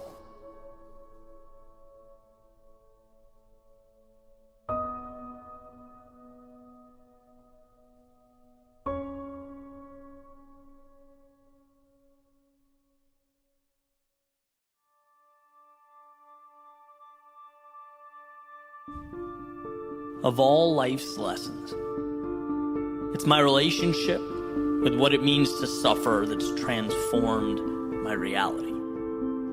Something that's learned, not unlike one's ability to read or write. An understanding that unlocks the door to fulfillment. Nietzsche says, to live is to suffer, to survive is to find meaning in the suffering. Dostoevsky says pain and suffering are always inevitable for a large intelligence and deep heart. The really great men must, I think, have great sadness on earth. Helen Keller says, although the world is full of suffering, it's also full of the overcoming of it. Our problem is not that we suffer. Our problem is that we don't know how to perceive it when it inevitably arrives. We're taught that it's synonymous with a giant street sign saying wrong way. We're taught that the perfect life is free of its grasp. It's why when suffering does arrive, we're so inclined to run from it. I reference my experience as a D1 rower often, not because I stood out or even really because of my love for the sport. I reference it because it is the point in my life when I learned to suffer. When I learned what I could put my body through, my mind through, and see that like all things, discomfort simply ends, and life is different on the other side. That's why I talk about waking up to go to the gym in the morning when it's still dark in the middle of winter, the practices that made me throw up, having 3 exams, 2 papers, but thinking about a 2K test. Because part of me couldn't believe I was doing it, because up until that point in my life, I would have simply said no. That's why I reference the 3 of us walk-ons that were there senior year out of the 60 plus that showed up freshman year. We built a relationship with suffering. You understand what opens up to you when you agree to, for a moment in time, walk through those flames of hell. It's not a trick or a complex formula. It's just taking yourself to places most haven't learned to go. Not because they can't, but because they haven't learned. When you know you can push yourself far beyond what you thought possible, not only survive, but come back renewed, re-energized, a different understanding of the world. It's hard to see anything as too much or outside the realm of possibility. In my personal life, I can make difficult decisions. In my professional life, I can sit down and write when I don't want to. When I feel like I can't, I can take on projects that scare me, that take me so far outside my comfort zone, my ceilings have no choice but to become floors. You elevate yourself with each yes. Gustave Lanson says, there is no art without commitment and suffering. That is not a demon to be avoided. It's truly the beginning of everything. Jocko, he says, discipline equals freedom. Well, what is discipline? If not one's ability to accept and harness suffering, to teach yourself not to step back, but forward into it, into the chaos, into the disarray. That's where our lives are assembled. It's where we are made. And so my message is where you would once say no, dare to say yes. Even if it's a footstep, a moment, one toe in the water, teach yourself that the very discomfort you've been running away from, that most run away from, will be the reason your life transforms. Change isn't a miracle. It's a decision.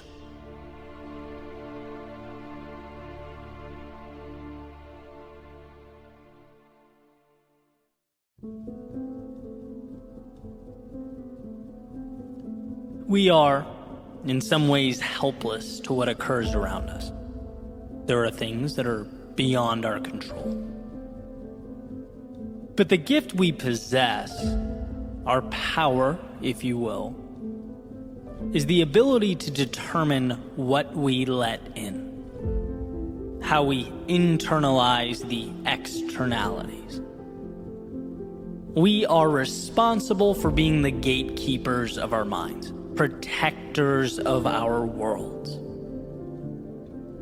There's a little saying that I aim to live by. It's incredibly simple. Basically, the idea is, if something is not a net positive on your life, start working to eliminate it. If there's a person that is draining, creating more negative than positive, then they don't deserve to be in your world. Stop letting them in.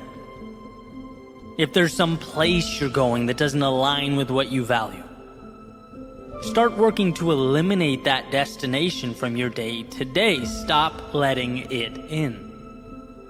If you find yourself constantly thinking about worst case scenarios, it's always, well, what if this goes wrong or that goes wrong?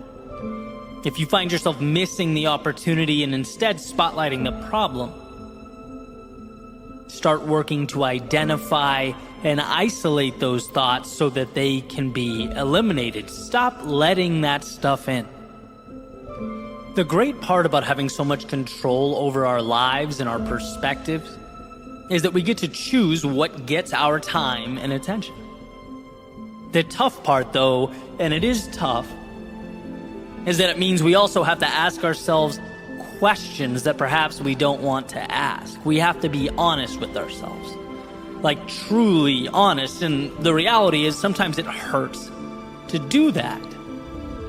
To ask, how am I contributing to this pain, this struggle? What am I letting in that needs to be kept outside the gate from now on? And what we often find is that the answers are there. The opportunity is there, sometimes even in plain view. But our attention is often diverted from it and instead allocated to the things that don't even serve us or align with who we are. We've habitualized finding the problems and not the solutions. And I can list examples of this over the course of my life all day, right? Epiphanies where I realized I needed to defend the thoughts that enter my mind and better cultivate a world where I can succeed, where I can be happy. Money, for example, the switch from seeing it as a scarce resource, something that everyone's fighting over, how to outmaneuver the guy to the right of me, how to get my hands on this elusive object. Nope. Block that mentality at the gate and let in instead the idea that money is merely an exchange of value. How can I be more valuable to more people? Where value goes, wealth follows. Or as I've talked about before, the injuries I deal with so frequently, right? Keeping the poor me, or I can't deal with this, or whining, I'm willing to put in the work, why won't life let me succeed? Keep all that outside the gate and let in, here is an opportunity to get better in other areas. I can't lift. Maybe I'll take a month or two to crush cardio, to eat better, to build mental acuity. Find a way. Or maybe it's that person who made their way into my life that over time became a net negative. That we've gotten to the point where our coexistence takes away more than it adds. They no longer belong inside the gate, in my world, right? Only let in people who do make your life better. And we have control over all of this. It's about accountability. It's about personally understanding the authority you have over what comes in and what stays out. Very few things in life are just because. Things exist in our day-to-day because we have, somewhere along the line, allowed them to be there. So take some time to see yourself as the gatekeeper of your world. Audit what you're letting in and what you're keeping out. To do so will set you up for a life on your terms. A life that's not wasted, or even merely endured, but one that's lived to the fullest.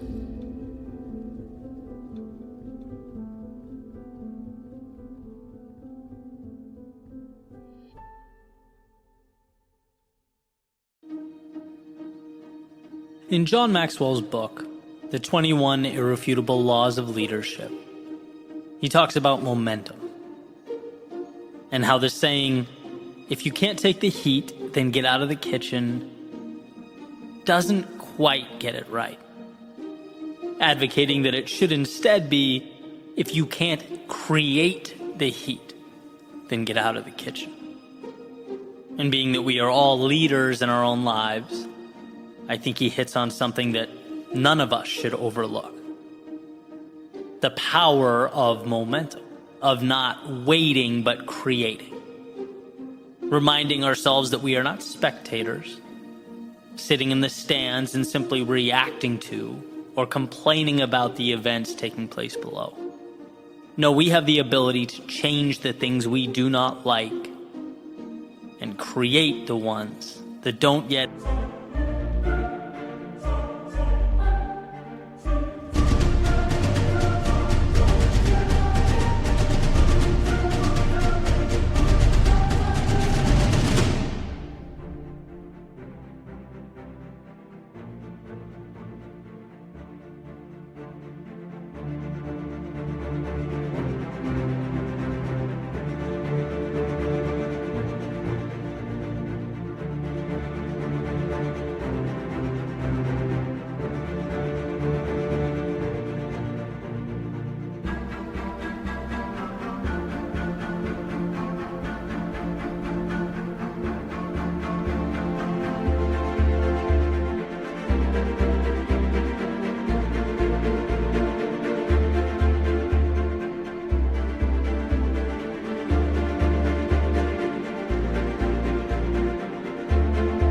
Exist when we know they should. Too much of the time we react to that metaphorical heat in the kitchen, as John alludes to, forgetting that we can dial it up or down. We're not only characters that have been created, we are ourselves creators. And I talk a lot about mental shifts that have changed my life, and there are plenty. But perhaps the most important was the realization that I can do something about the things I don't like. And I know that sounds simple, probably even obvious.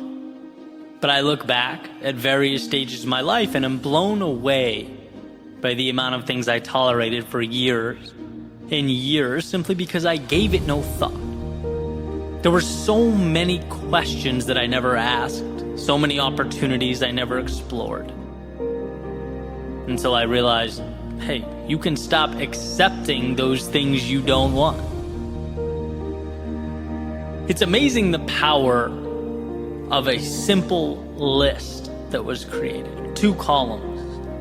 Left side, all the things that bothered me, that I wasn't happy with, or that I knew should be there that had been lacking. And then on the right column, what I'm going to do about it. Every single item. Each one, what's the step I'm going to take? And I just poured my heart onto that paper, and it's like you look down and feel like you have finally moved into the driver's seat. There's something incredible about knowing that you have taken control, something satisfying, knowing that you're not just accepting what falls out of the sky and lands in your hands. Right? Especially since we seem to have this proclivity to box ourselves in. Human beings are amazing in their ability to adapt. But the danger is when we adapt to and normalize a reality that falls short of what matters to us. The danger is in forgetting that nothing happens without momentum, and momentum is self-made. One of my favorite stories is about a man walking through the circus. And he sees these enormous elephants, each with one end of a rope tied around one of their legs, and the other end of that rope connected to a chair. The man, as he's walking by, he's curious, asks one of the trainers, "Hey, isn't that dangerous? Couldn't the elephant easily break free and get away if he wanted?" And the trainer says, "No. See, we started doing this when they were baby elephants. And when they were babies, they couldn't physically break free. They weren't strong enough. And so over the years, as they grew and became bigger, stronger, it never dawned on them that by simply pulling on that rope or walking away, they could break free. These chains might as well be invisible." And that's what they were. Mental. The rope wasn't keeping the elephants to the chair. The elephants were keeping the elephants to the chair. And there's something there in that message for all of us. For some of us in this particular moment, maybe it's big picture. For others, maybe we're at a season of life where it's simply creating momentum in some type of smaller capacity. And I travel through these ups and downs personally all the time. I think that's a healthy thing. It's a sign that you're looking for that growth. You're checking the world around you for those imaginary ropes. Recently, I went through a period where I just felt too long had gone by without something significant happening. I needed to create momentum. And so I asked, well, who was I reaching out to? How was I pushing myself?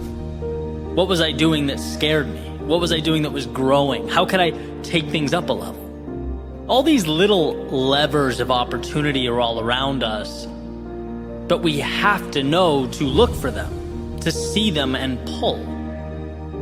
And it's truly an incredible thing. You do that, and you start to feel the movement underneath you, the momentum, the excitement, because you're trying new things, you're taking new risks, talking to new people.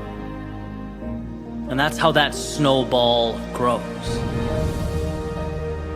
We have to realize that we are mighty big elephants, perpetually tied to these comically small chairs. We have to create that heat in the kitchen because we're not only capable, we are ready. We are equipped to move forward. See, the moment is never going to be perfect. The momentum will never come to be on its own. Those things wait. They wait for you to stop watching life go by and click start on the stopwatch. Yeah, time has always ticked away, but it will never mean as much as it's about to now. Tick tock whispers the opportunity, signifying that in order to evolve, we must decide we are bold enough to go where we have not yet gone and strong enough to leave some things behind, to choose to accept some discomfort in its impermanence instead of a regret that is forever. And that's a trade that demands we look into the future and find value in the unseen. It's a move that says the seconds ticking by mean too much to dishonor them by not making the most of what's around you. And those answers are always there. At the end of the day, that's what it's all about, right? We make decisions without even realizing we're making them. To accept the current moment as fate is to choose what you're given over what is possible, over everything that's out there available for you. It's never too late to pull on that rope around your foot, to be who you, as the saying goes, might have been. Know that in your world, Nothing consistently shows up or exists without your stamp of approval. That will always be true. Nothing carries on without you allowing it to do so. And that understanding will be the difference between the ground level and the exponential heights you are capable of reaching. The creation, the email, the phone call, the ride, the book, the period of time, the step out the door, any and all of life's seemingly unremarkable characteristics. Within them is your ticket to greatness. Just know that you have to be the one that winds the clock. You are the sun around which everything else revolves, the architect that makes something of value from them. There will always be momentum where you decide there should be momentum. So pick your head up, open the door, and step out into the world of potential that awaits.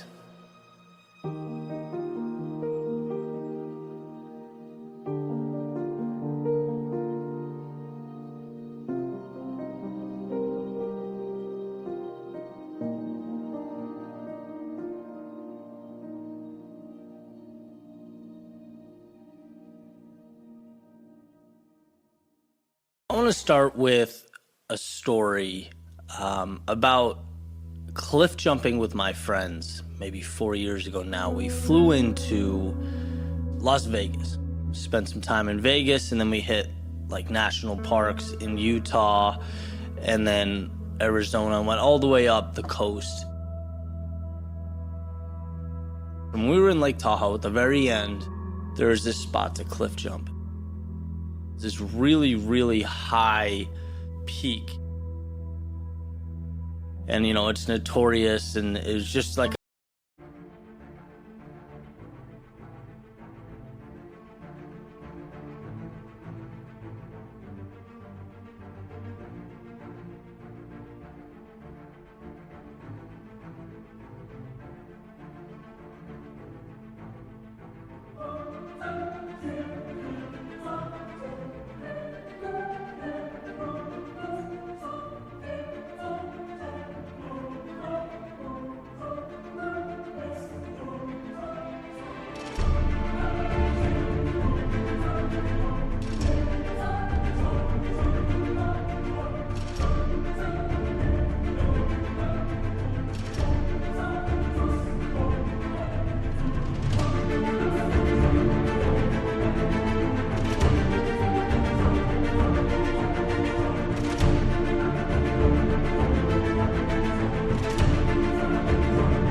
a scary thing. And I remember walking up, there were 3 of us, and 2 other people were there. It's like you have to hike up to it. It's kind of in the woods a little bit. One of my buddies walked up, and we thought he was gonna jump right off, and he stood there and he looked down for I don't know how long, a while. Ultimately jumped.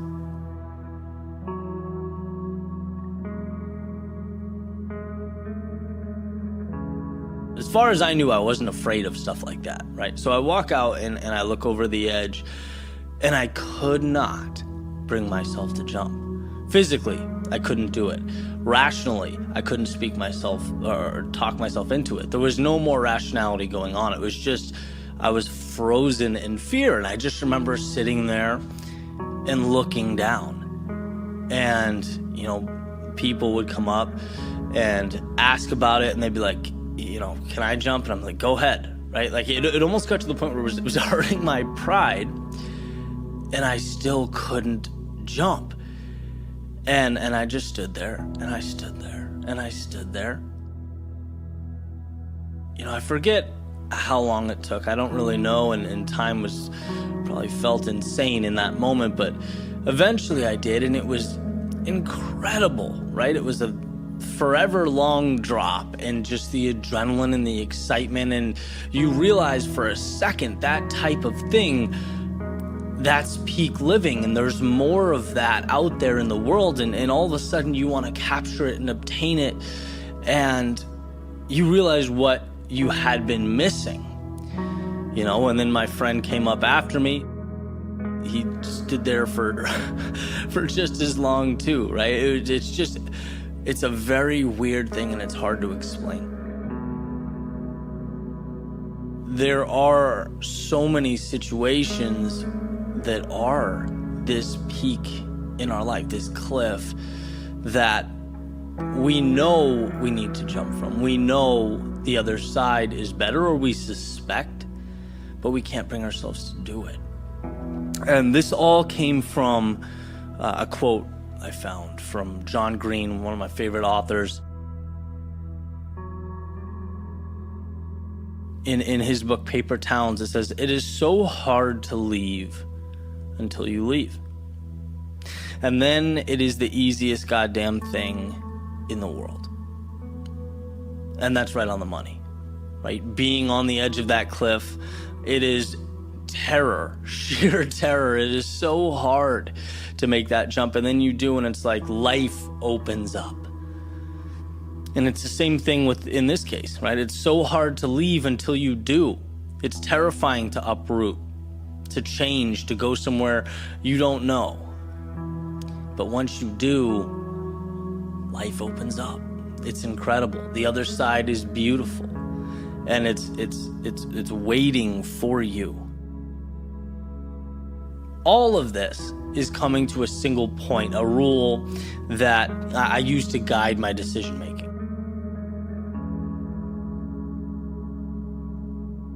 And the rule is simple. If you are not content where you are, that is your reason to jump. Because on that cliff, rationality dissolves. The future is unknown, and it's scary. And how are you going to logically talk yourself into a scary unknown when you're at that point? You can't. It doesn't make sense. And I think that's why so many of us are scared to make that jump. And we ultimately turn back and we concede and go, okay, I'll just stick with what I have. This isn't great, but it is what it is. I can't bring myself to make that jump. Right? We're all there at some point. I've been there. I've been there with speaking. Big cliff for me when I first started. Ultimately jumped and put me on a trajectory that changed my life, right? Same thing with making videos, same thing with my first client. Like all these things, they're terrifying. And in the moment, you can't logically speak through them, so you just have to go. And it's like, well, how do you logically you don't, you just go. Because if the present, here's the rule, if the present is not making you content, go, jump, right? Never forget that the path, the future is comprised of 1 trillion paths, and you can bend them and shape them and remake them. And sometimes it won't work. Sometimes it'll, blow up in your face. But again, you're still presented with an opportunity to adjust and remake and bend and reapproach and continue forward, right? The only way to lose is to stay on that cliff for the rest of your life. And so if you needed some type of rationality, if you needed some type of reason, I'm hoping that maybe I can give that to you today. If you are not content where you are, jump. Because somewhere along the way, you'll figure it out.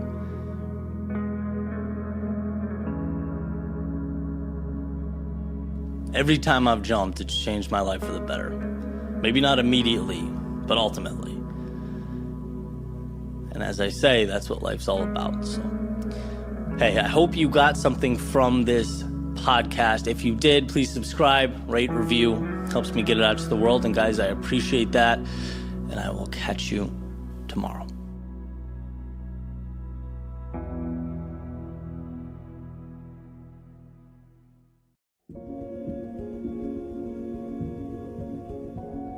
Yesterday I drove out a little bit into North Carolina, parked the car, found a path, and went on a long hike to take in some scenery, think about life holistically, kind of contemplate where I'd go from here and why it matters.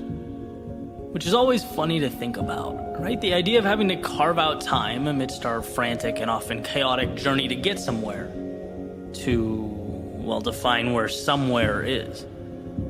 But I think about that a lot. Our days consist of so much running around that I can easily forget what even my calculated decisions add up to. Why? It's a simple enough question, perhaps one I could ask more. Why? What's with this whole get comfortable with discomfort thing? Why do I place so much emphasis on the quote-unquote path less traveled?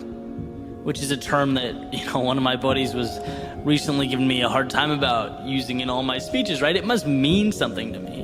It's got me here. But is here better than over there? After all, it's not out of the realm of possibility that I'm the one who's missing the mark. And it's okay to examine that possibility. In fact, that's why I'm here. And I bounced this around in my head as I made my way up the trail and noticed as I looked around, everything just felt perfect. Have you ever had one of those moments where it just seems surreal? The morning was incredible. I loved the sound of the earth under my feet as I took each step, the chirping of the birds in the early morning, the sun making its way through the trees. And I thought, it's amazing that you can live 20 minutes from this feeling and just never experience it. I guess proof that a decision to not go, to do nothing, is still very much a decision. And in this case would have been the less desirable one. I'm glad I went. My phone was in my backpack, and for the first time in a while, I didn't even think about it. My mind was stimulated. My senses were taking in something new, something different, something not my studio or laptop or social media analytics pages. In fact, all that stuff felt kind of trivial now that I was removed from it. And I wondered, why don't I do this more? A thought popped into my head earlier that morning. I thought, hey, that's a cool idea. I just had to get through that initial pushback, the hesitancy of, well, what's the point? What's the desired outcome of a hike? Right? After all, this little jaunt's just going to distract you from your work and your progress. But at that moment, I think you have to just shut out reason for a second. You have to remind yourself that there's value, period. Otherwise, we open the door for rationalizing. We talk ourselves out of some of life's beautiful secrets. Sometimes you have to just go. And as I made my way down this trail further and further, I started to feel better. I felt reassured. Like I had something that I otherwise wouldn't have had. Something that's my own. And maybe that is it. Maybe that alone is the reason for everything. To collect those incredible things, large and small, that we might not have had. After all, isn't life just an accumulation of memories, of experiences that are spread out like a choose-your-ending children's book? And with so much control over the outcome, I think that matter deserves my attention. In order to acquire the good stuff, whether it's in a different location or context or time in my life, I still learn again and again that to get that, we have to leave some things behind. And that's the essence of life. You usually get out what you put in. And I think about that a lot. I think about the forks in the road I've come across, those same ones, the life-altering decisions. I guess it's only human. Walking away from that promising career that I'd spent my whole life building towards. Every once in a while, sure, I miss the security. Leaving this city and the people that made my life what it was, it still haunts me from time to time, trading permanence and structure for the freedom to condense my life's work into a laptop and take it anywhere in the world. But empowerment can be lonely, right? And I guess I can't help that in the midst of those situations, the easy decision always feels like the wrong one. I've just been pulled by the upside. I gravitate towards this grandiose version of what life could be on the mark that I hope to make. And to me, the scariest thing has always been not having the courage to see more, to explore. The phrase, what if, has always been my adversary, the monster in the closet, and it's a costly one to slay. Right? But life is both suffering and infinite beauty. And it's like you have to choose where you're going to endure pain and why that matters, so that you can climb the mountain that means everything to you, that makes life worth it. In other words, meaningful discomfort now or painful regret later. And I strongly believe that life is about pursuing something meaningful.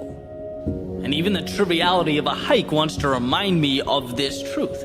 And I could be at home playing guitar, watching Netflix, relaxing. I mean, that would have been easier. But there's only one way to catch that sunrise over the trees. And that way is not Netflix. All those beautiful views, they require an output of energy to reach them. They come with fear of something going wrong, and in doubt that perhaps the turn you made wasn't the best one, and that's okay. But I believe that happiness, to be truly fulfilled, requires trade-offs. And with each step, it becomes easier and easier to understand. For the gym rat, it's the discipline and the belief, knowing that muscles break down so that they can be built up. For the relationship to flourish, it's overcoming disagreements, accommodating the needs of that person that you love, so that they can be the last thing you see before you fall asleep. For the free spirit, it's walking away from what you know in pursuit of something that excites and invigorates, even if you're not entirely sure what it means. It's about enduring one so that you can collect the other. Now, what you choose to endure and what you choose to collect is up to you, but that's what makes life such a beautiful ride. A roller coaster taking you through lows to reach highs into darkness to see how life-changing the light is when it pushes its way through. Little decisions that become the collage that explodes off the paper when you step back and look. That's what you get back when you make a point to see more. That's why my love affair with the trivial and the mundane lights my path. It's not just a little thing. It's a microcosm of my everything. It's my saying yes to the opportunity that we work so hard to ignore in an effort to avoid inconvenience. But a life worth living is not always convenient. You could even argue at times it should be inconvenient, because the higher the climb, the more we give of ourselves, the more precious the world looks from the top down. In the challenging times, the things we sacrifice and leave behind, they're not so much a part of the picture as the paint on your palette. That in breaking down, you can now recreate using your own ideals, metrics, and guidelines, a world that you now have the ability to transform. That's why life to me is nothing more than color, decisions nothing more than paint, steps nothing more than brush strokes, and life, well, life is nothing and everything. Which, as the morning breeze reminds me, is a decision that is entirely my own.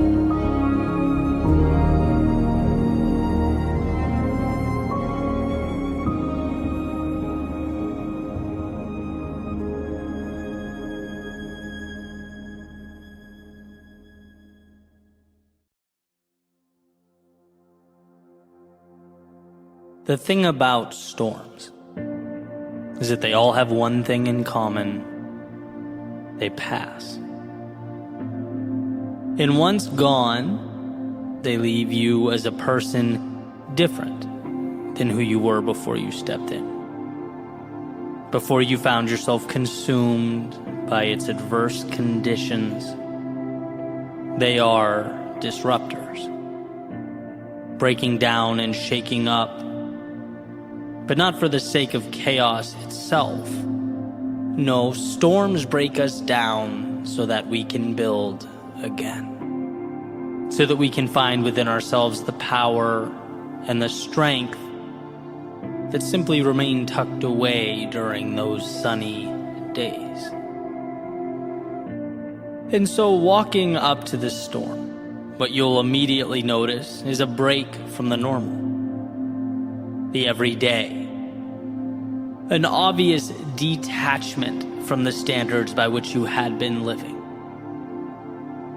But don't be fooled into thinking those dark clouds and heavy winds have nothing of value for you.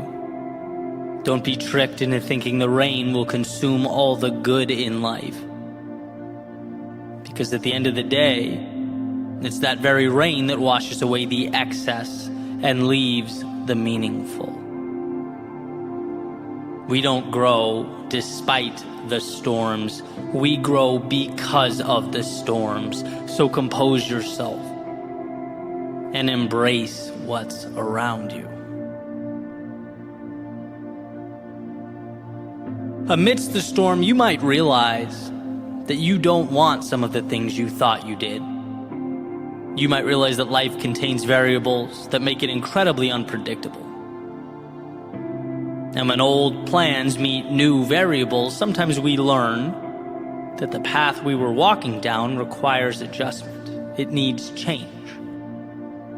Not because we were wrong, the dream was wrong, or the path was wrong, but because life is an experiment.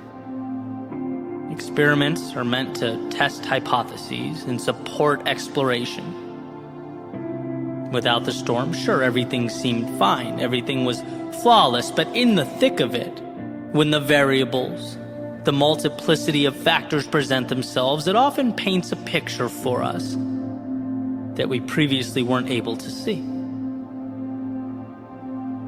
That's okay. Ideal, even. It's life. So when amidst the storm and presented this new information, this new portrait, pivot. Grow with your understanding and newly acquired knowledge. There's no point in remaining tied to the ideas, the people, and the places that once served you, but have since run their course. Right? Growth is perspective and awareness, and as the storm shakes your foundation, it also hands you a clarity that those blue skies simply could not. So adjust, adapt, and move further into the person you are destined to become. You can't learn that on a sunny day. No, that's what storms are for. And amidst the storm, you might find yourself scared, nervous, unsure. You might even look back and wonder what life would have been like had you not stepped in. Perhaps you're angry with yourself for not navigating around the inclement weather. Maybe you'll find yourself asking, how did I let myself end up in such a situation when there were visual indicators and weather forecasts? People warned me about moments like this, yet here I am. You might find that the drop in temperature is uncomfortable, the rain difficult, the wind annoying. But here's what they don't tell you. There's something innately powerful about proving to yourself that you can move forward despite those things. That when you're scared and step forward anyway, when you're lost but maintain your poise and trust in the process, when you're down but cling to hope, to that light at the end of the tunnel, you emerge with a different understanding of who you are. You end up stronger because you've allowed yourself to become stronger.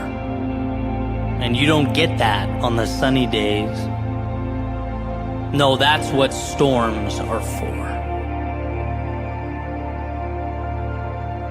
And amidst the storm, you might feel like the sacrifice required in life is more than you want to endure. Maybe even more than you can endure. After all, it's during our trying times that we're forced to make some of our most difficult decisions. We might be forced to let go of some things that had been staples in our lives. That in order to say hello to some things, we must necessarily say goodbye to others. And this hurts. Especially while it's happening, it hurts. But what you're really doing is learning to identify what matters and mitigate the things that don't support that journey. Sometimes storms teach us that growth is not about acquisition and obtaining more, And they show us instead that we've been carrying too much. That we become accustomed to surrounding ourselves with things that no longer elevate or inspire or push us. And the best way to evolve is to move forward with less. So when you see parts of yourself fade away or dissolve, hold your head up. Because when you get to the other side, you just might see that cutting away those things was more liberating than anything you could find or pick up along the way. And we're not taught this lesson on those sunny days. No, that's what storms are for. And amidst the storm, it's quite possible that you'll feel lonely from time to time. Maybe misunderstood. Perhaps like the whole world has everything figured out. They're moving single file through the correct door while you wander around aimlessly. That's not true. No one has all the answers, and everyone has their storms. The question has always been, as far as I'm concerned, what will you make of yours? Because we're always presented with the decision to let our adversity define us or to find something of value in it. The opportunity hidden in plain view. You're never alone in your pain or your distress. Those things are an inevitability tied to the miracle that is life. But what you are is powerful. Powerful enough to learn in your solitude and bring that understanding back out to the world. Powerful enough to let the lessons guide you to something beautiful. Powerful enough to find the meaning underneath the turbulence. We often confuse our times of greatest transformation with setbacks. We often forget that the darkness cannot withstand a single flicker of light, and we can be that light when we trust ourselves. It's a lesson that can't be taught on sunny days. No, that's what storms are for. And that storm, that very thing you want with all your heart to avoid, it's not antithetical to your happiness or your prosperity. No, ultimately, it's how you create those things. The trials and tribulations help us look at life from different angles. They remind us what we are capable of. Show us we can do so much more than we thought. That we have, in many cases, been accepting a reality that is not our own. That is just the beginning. And so whether you were on the outside looking in, or at this very moment in the heart of chaos, remember, this is making you who you need to be. And sure, it never feels good in the moment. It's never exciting when it's happening. But there will be a point when you look around and see a world unlike the one you stepped away from. One in which you are stronger, bolder, wiser. One in which you have greater clarity and understanding, a better sense of who should be with you and where you are going. It's not despite, but because of the storm that you'll rise from the ashes and from the quote-unquote misfortune to find yourself and your way.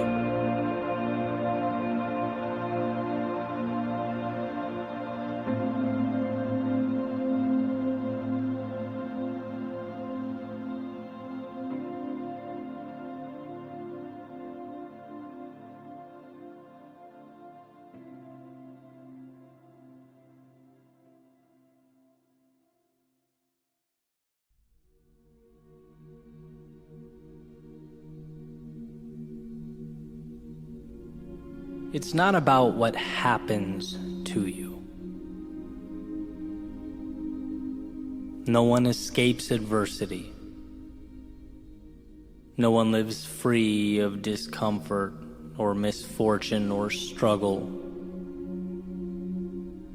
No, it will always be about what you do with what happens to you.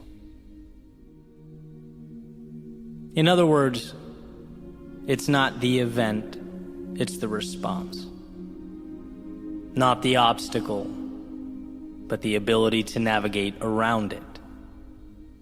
Not the wave, but the ability to ride its momentum to something greater. It is not what happens to you, it is what you do about what happens to you. The famous Roman emperor and Stoic philosopher Marcus Aurelius said, "You have power over your mind, not outside events. Realize this, and you will find strength." And I think this realization comes down to the fact that there is always a way. Buried underneath it all, something powerful to leverage. But getting to the value calls for a rewiring. A change in the questions that we ask. Not, how could this happen to me? But, how can I be better tomorrow than I am now because of what happened to me?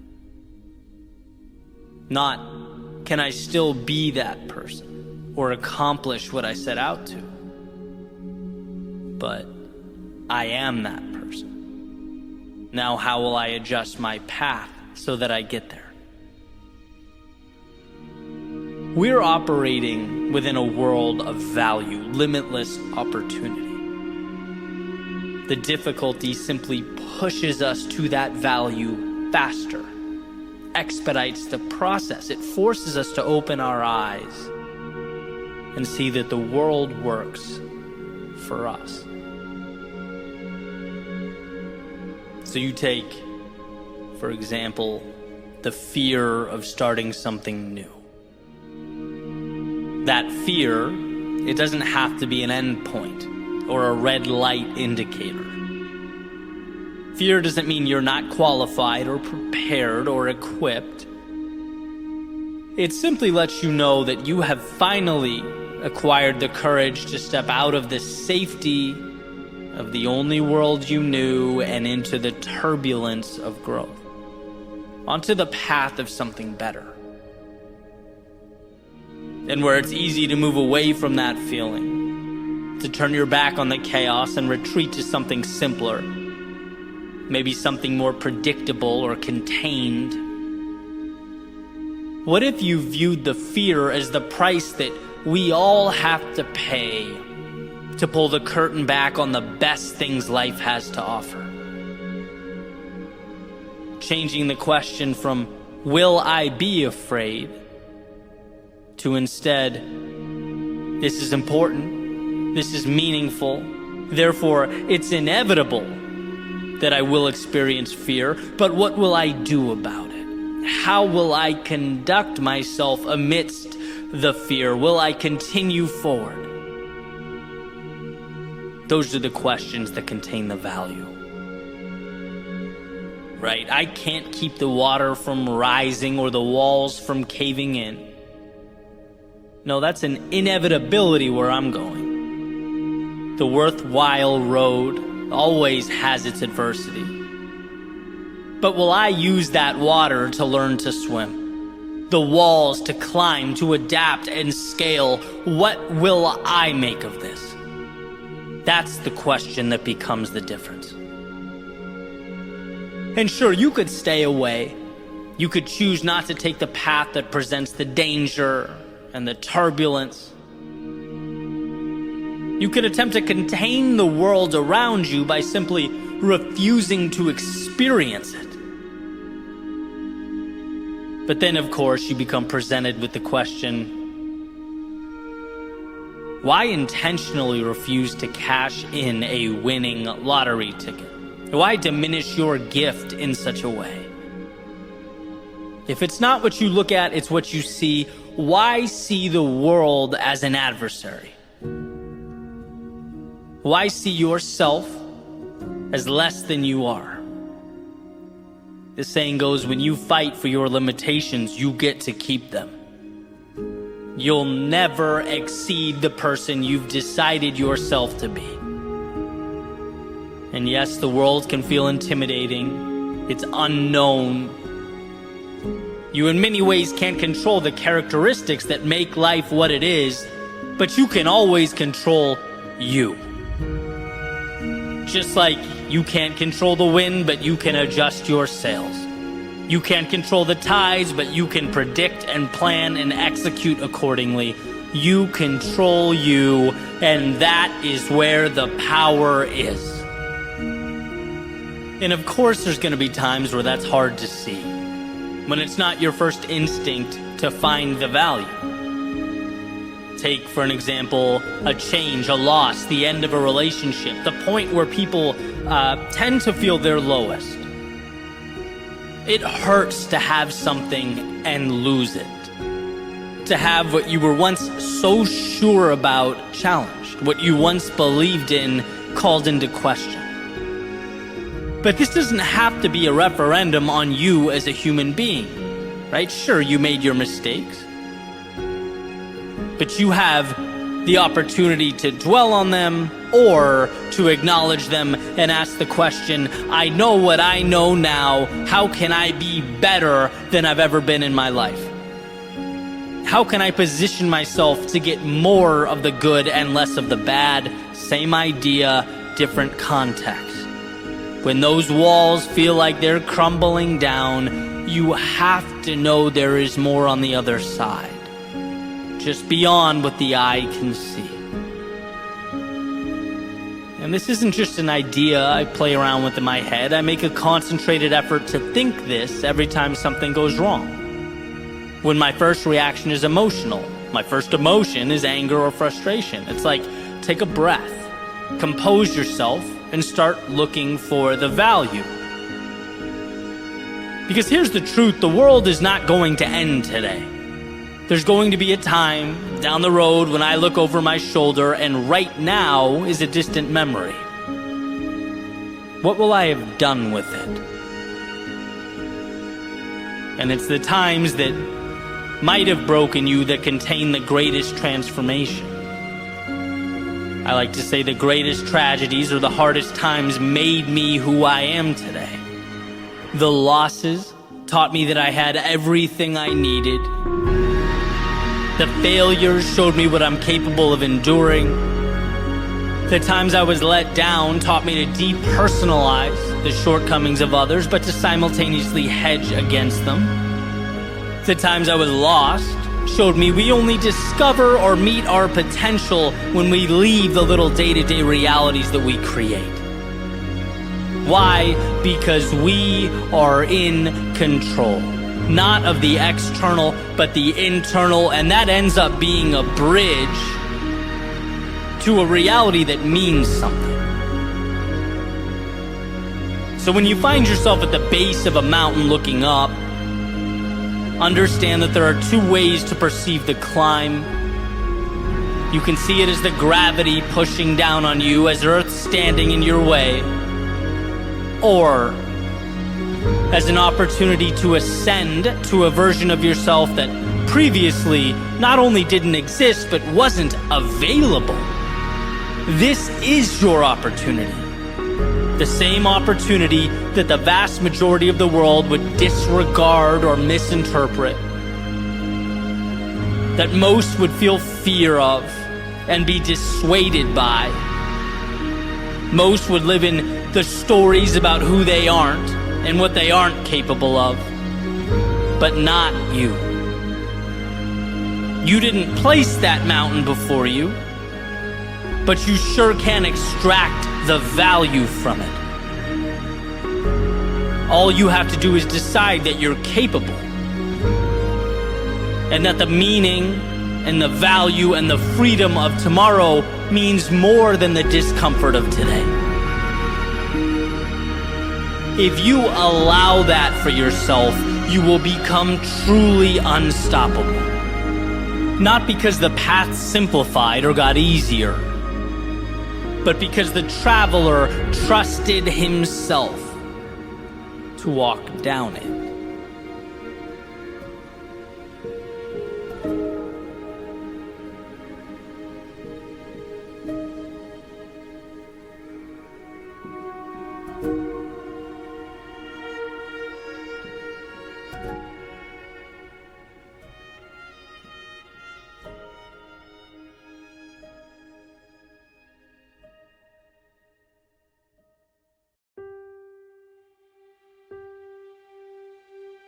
Could it be that the answers to our most challenging questions are so small that they're brushed off as insignificant?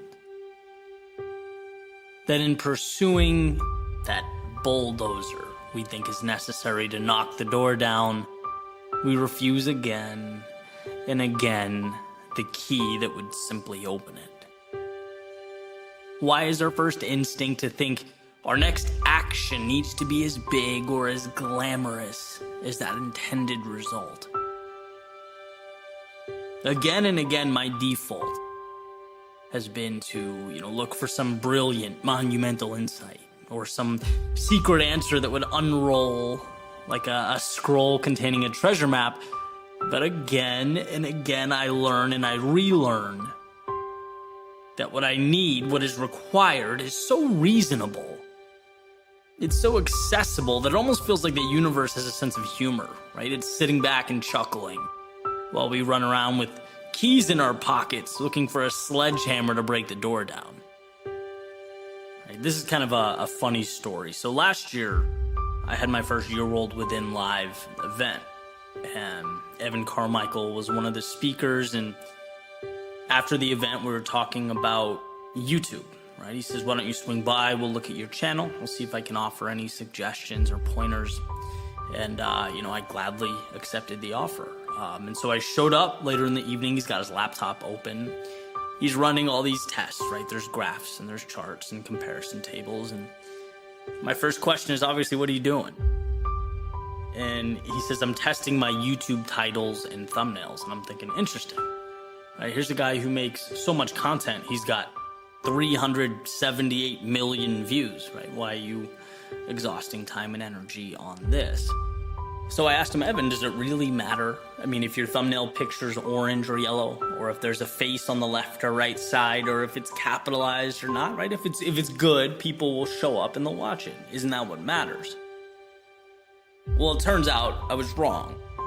In fact, I couldn't be more wrong. And when you're talking about a channel with millions of impressions, making a small change in color could mean your videos are clicked 1% more, which means thousands, if not millions, more views, which means it's shared more, seen more, which means the channel grows.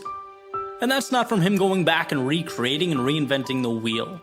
No, it's using the key he has in his pocket right now. And that's the reason I found this so incredible. Because until that moment, I'd always approached the platform with a sledgehammer, right? Using our metaphor. I had this idea that, I truly found to be an epiphany and changed the way I think about things. So I'd get really excited. I'd make a video about it. I'd release it out to the world, and maybe it wouldn't do so well. People wouldn't watch that particular video. It would just kind of sit there. And my thought was always, all right, hey, it worked for me. Must not have hit for everyone else. That's life. On to the next one. Never did I think for a second that, hey, you don't need to recreate the wheel. You're looking for a bulldozer when you need a key, right? You need to slightly adjust the titling or make the thumbnail more appealing, right? And the idea is these little tweaks are sometimes all that's required. We think we gotta reach out and find some answer or readjust every aspect of what we're doing. And it's like, no, it's a little thing and it's right in front of you and it's very manageable and it's very realistic. And believe me, especially for people that aren't content creators, and there's a lot of you listening to this right now, I get how trivial it seems. But isn't that the point? And sure enough, within the next few months, I changed some thumbnail pictures around, and 2 videos that were just sitting there got hundreds of thousands of more views. And I, as I tend to do, look at the bigger picture. Well, how many times in life are you trying to find this monumental answer? And it's like, nope, tweak here, adjustment here, change the way you are measuring success. Then it changes your tactics. Think about productivity, right? I've been in the same boat. I want to be more productive. So how? Well, maybe if I get better at scheduling, I'll get scheduling tools, maybe some time management apps. I know I'll do a daily checklist. That'll do it. That's what I need.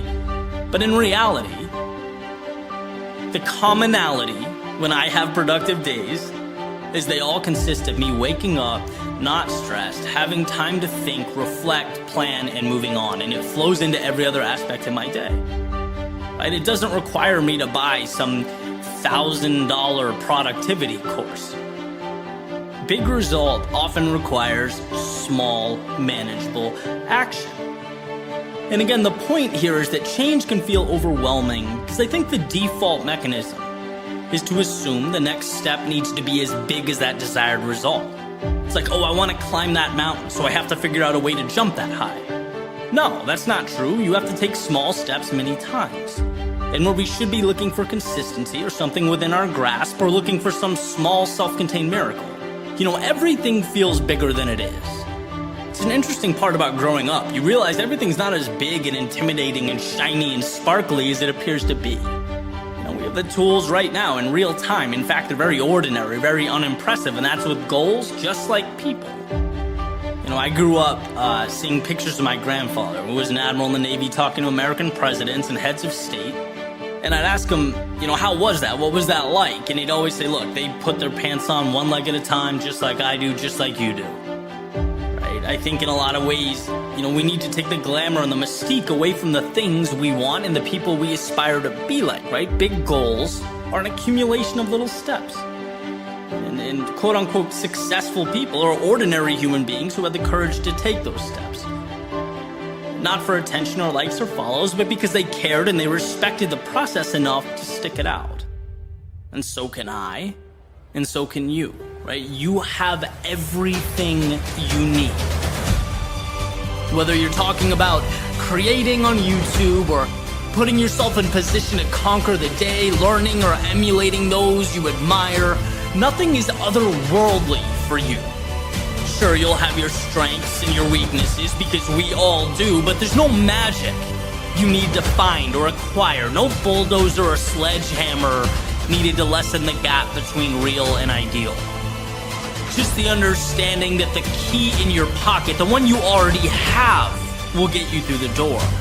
It's not a commitment to perfection. It's a commitment to remind yourself that every time you're stuck or overwhelmed or lost, that perhaps you're looking for miracles in the clouds when the solution is simple at your feet.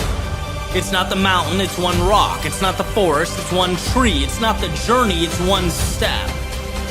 And as time goes by, you'll find yourself moving beyond that previous reality, beyond those looking for the home run or otherworldly answers, and beyond the narrative that you don't have what it takes, because you do and you always did. You simply had to commit to walking that path.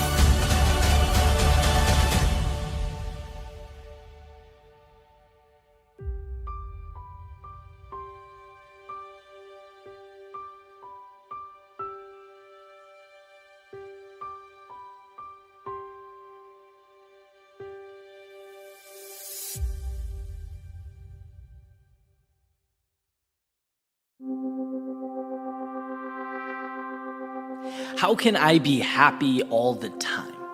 It's a question I get probably more than any other, right? And every time I read that question, I pause for a second and can't help but think that it's somewhat misguided.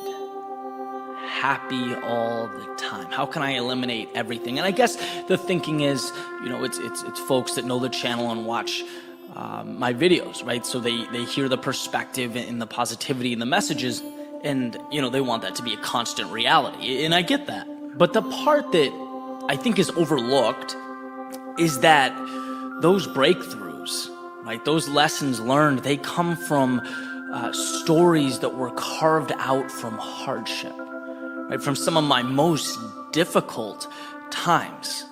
It's not that happy isn't the goal, it is, but at the macro level. It requires micro adjustments, right? Periods of difficulty. We're human. We have emotions. We have highs, but you bet we have lows. And there's good, but there's also bad. And I don't believe that happy all the time is the target. The target's everything that comes your way, the good and the bad, making something out of it, a net positive, finding happiness in places where perhaps we didn't see it the first time, right? Thinking big picture, thinking macro, our overall contentment with life. See, that's the beautiful component that we're prone to overlook. And so I thought for some clarity, what I do is start from, day one. When I started this journey, this entrepreneurial, process. And I'd go through some of my messaging, some of the videos that I've released along the way and talk about why, how I got to that point, how I got to that lesson learned, and why maybe happy all the time is misleading. The first video I ever released, it's called Ode to Excellence. And essentially it's a promise to myself to never quit, to never give up, to never back down, no matter how difficult things get. And I wrote that after my first true entrepreneurial project. I was on my own for the first time and love music, right? Music's always been sort of the backbone of my creativity. And I thought, you know what I'm gonna put everything aside. I'd saved up some money. I'm gonna record an album, an acoustic album. And that's what I did. And I blocked off the world, and for 3 months I wrote songs and recorded them and edited them and mixed them and mastered them, put them all on CDs. I sent the CDs to radio stations, clubs, bars all around Boston. I thought it was gonna, be this life-changing thing, and it was, but not in the way that I thought. The CD got no traction, right? Family, friends bought it, were very supportive, but that's really where it ends. And it was the first time in my life, truly, I'd given everything for something and gotten no response. It was the first time I realized that effort does not always equal a result. But here's why it was the best thing that ever happened to me. One, I realized that maybe it's not that good, which, looking back now, is what you'd expect doing something for the first time. It's like, dude, you have to hone your craft. You have to write 2,000 songs. You have to put in so much more time to be at a level where you want to be. You can't just think that it happens overnight, right? And that was a very important thing for me to understand. The second is I realized that I was at the bottom of a very big mountain looking up. This is a process. And it's going to take persistence. It's going to take patience. And it was stressful, right? Particularly because I didn't have that safety net that I once had. I wanted to retreat back to the simplicity of what I had, the sort of the reassurance of a job. I wasn't sure that the cost, the uncertainty of the moment was worth it. It was stressful. But that situation helped define me, right? It wasn't perpetual happiness that taught me this lesson. No, it was one of my toughest times. From that failure came my resilience, came my ode to excellence. I wrote a speech called Perspective. And this is, months down the road. I saw my first kind of glimmer of light, right? I've been, doing the music thing and also creating a brand on YouTube and sharing my thoughts, telling stories, and I finally saw a little bit of success. I wrote a speech called Running in the Rain, and it was getting traction. It was doing well. It was being shared, creating buzz. I was getting speaking inquiries, all these things. And I'm like, all right, well, here we go, right? Let's go. A little bit of momentum. And I woke up one morning and I got this email from YouTube, and it was like, we had to remove the video from your channel because you broke community guidelines. And apparently I put some keywords on the bottom of the description to help it get traffic, running, inspiration, things that would help it sort of move to the top of the pile when someone searched for it. And I remember being so angry about the situation. I felt so sorry for myself. It was like momentum, attention, they're so hard to capture. I'm finally getting it, and now this, right? And my views are declining and everything's going backwards. And you just feel like I was delusional. I felt like the world was ending. But that prompted me to look at the big picture, right? To realize that, look, there's nothing you can do except re-upload the video, start over, and keep my head up. Think about it.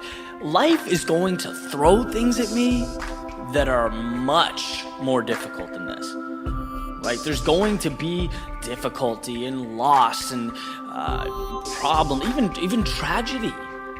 And if I fold over a video being taken down, I don't really have a shot, right? So from that tough time, I gained perspective. I learned to toughen up. I started to understand that it's not what happens to you, because everyone has difficulty in their life, but it's how you deal with it. That's what brings happiness at a macro level. I wrote a speech called Dancing with No Music. You know, I remember the situation exactly. I was sitting at my desk, kind of brainstorming a new project I was going to work on, and my phone buzzed. Pick it up, and I had a text message from a friend at the time, and he accidentally sent a text message to me, kind of poking fun at me and my work and what I was doing. It was meant to be about me to someone else, and he accidentally sent it to me directly. And I remember sitting there thinking, like, dude, are you kidding me? Like, these are the people that are supposed to have your back. They're supposed to be, picking you up, encouraging you when you're, going through these difficult times. And so in that moment, I felt more alone than I had in a while. It wasn't a great feeling, but it prompted thought. Thought prompts perspective, and I began to realize, look, it's not his fault, right? People don't see, the world as it can be, right? They don't understand your vision. They see now, not your idea, not your potential. They see now. And if you want to bring that to fruition, you have to separate the negativity, separate the people that do that and think like that and say those things and live life like it's already there, like it's guaranteed. And so from that difficult moment, I learned that I need to dance with no music, believe in myself, see it before it's there. Act like I already hear the melody and I'm moving towards it. That's the only way to push through that cloud of chaos into the result that you want, that you so desperately want. I wrote a speech called The Last Train Home. And at this point, I'd been working hard to build Your World Within for, maybe a year at this point. One of my greatest struggles was that I continued to feel the pressure to adhere to standards that I didn't personally believe in, right? I was restricted by benchmarks that they weren't integral to my journey. And so, before working for myself, it was trying to impress my boss and the idea of promotions and goal sheets. Then it became, comparing my style to those around me, to people that have found success in some capacity. And I even remember, running at 2 p.m. and feeling guilty because all those people doing quote unquote the right thing, they're working in an office, right? They don't have the luxury of running downtown. And that was my mindset. And so I fell into the temptation of viewing precedent or previous success stories as not just a tool, but as the singular way to reach the summit. And so I was continually zigging and zagging, here's the shortcut, or here's the method, here's the strategy, I need to incorporate this and this and this. And every time I diverted from what felt true to me, I stumbled. Every time I left my path for someone else's, I became lost in this cloud of confusion. And it took, that reoccurring experience for me to finally understand. It was from those times of disarray that I began to see the significance of patience. That it's okay. It's okay to take my own train. Even if it's the last one to leave the station. Don't panic. Don't do something you don't feel is true or right. Believe that your train is there, it's waiting, and you will catch it. That's a very difficult thing to do. It's not a happy experience, but it evolves into this freedom, right? This flexibility and ultimately this satisfaction with life that wouldn't be there if you didn't seek it out, if you weren't patient enough to find it. I wrote a speech called Remember Why You Started. Hands down, one of the toughest transitions of my life. I was in a situation that on the surface wasn't bad. In fact, you could say it's good. I was surrounded by beautiful people, beautiful relationships, in a good place that I liked. But I was coming to the realization more and more that the situation wasn't conducive to me creating what I felt like I wanted to create. I'd sort of lost track. I've lost that fire, that energy that I had when I first began. And that's due to concessions, to small compromises that I was making along the way that add up. And you sort of slowly lose yourself a little bit at a time. And when you make that realization, it's like, well, you have a decision to make. You know, are you okay 30, 40 years from now with sacrificing the thing you wanted to build because something else was more important or other things, took priority? And I don't think either one is right or wrong. It's the question that you have to answer. And I made that decision. And I packed up, put my stuff in a trailer, and I left. And I remember as, my world faded away in my rear view, thinking like, this is the hardest thing I've ever done. I didn't believe for the first 200 miles I was actually going to go through with it. I really didn't. And eventually, I arrived at a new place and I made it my home and dedicated myself fully again to what I believed in, to what I felt right, truly in my heart in doing.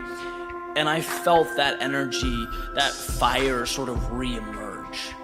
And right? You wake up and it just feels good. You have this passion that's there, that you want every day, that you want to maintain, that you want to drive you. And I knew it was the right decision. But that wasn't born out of happiness. That wasn't born out of the easy thing.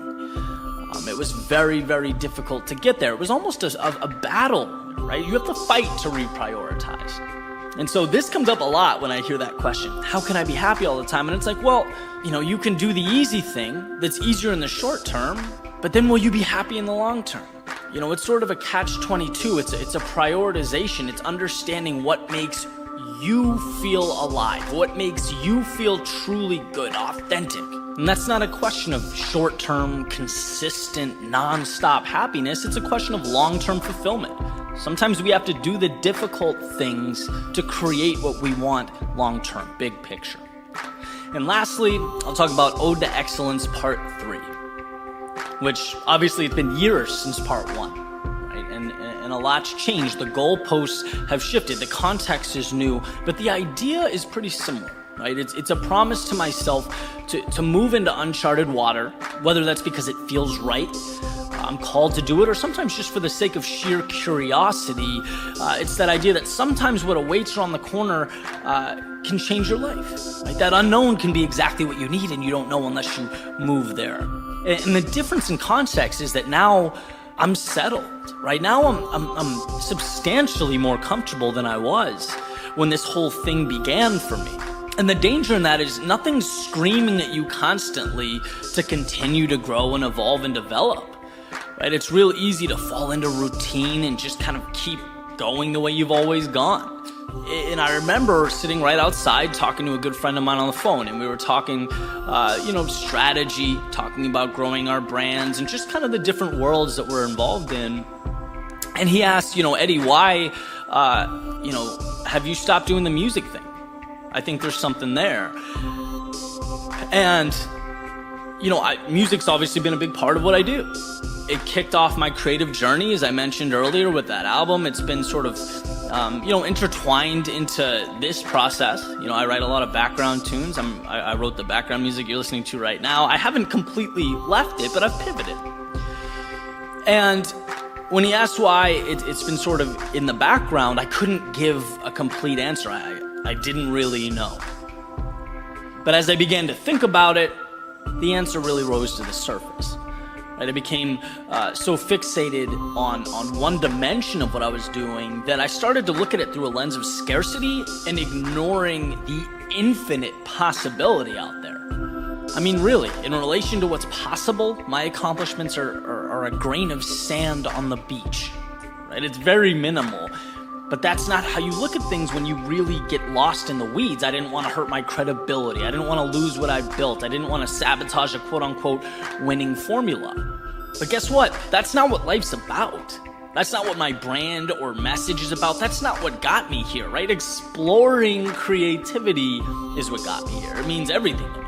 And that was such an eye-opening thing. It was such a beautiful reminder that, Ed, you're limiting yourself. You're not evolving fully.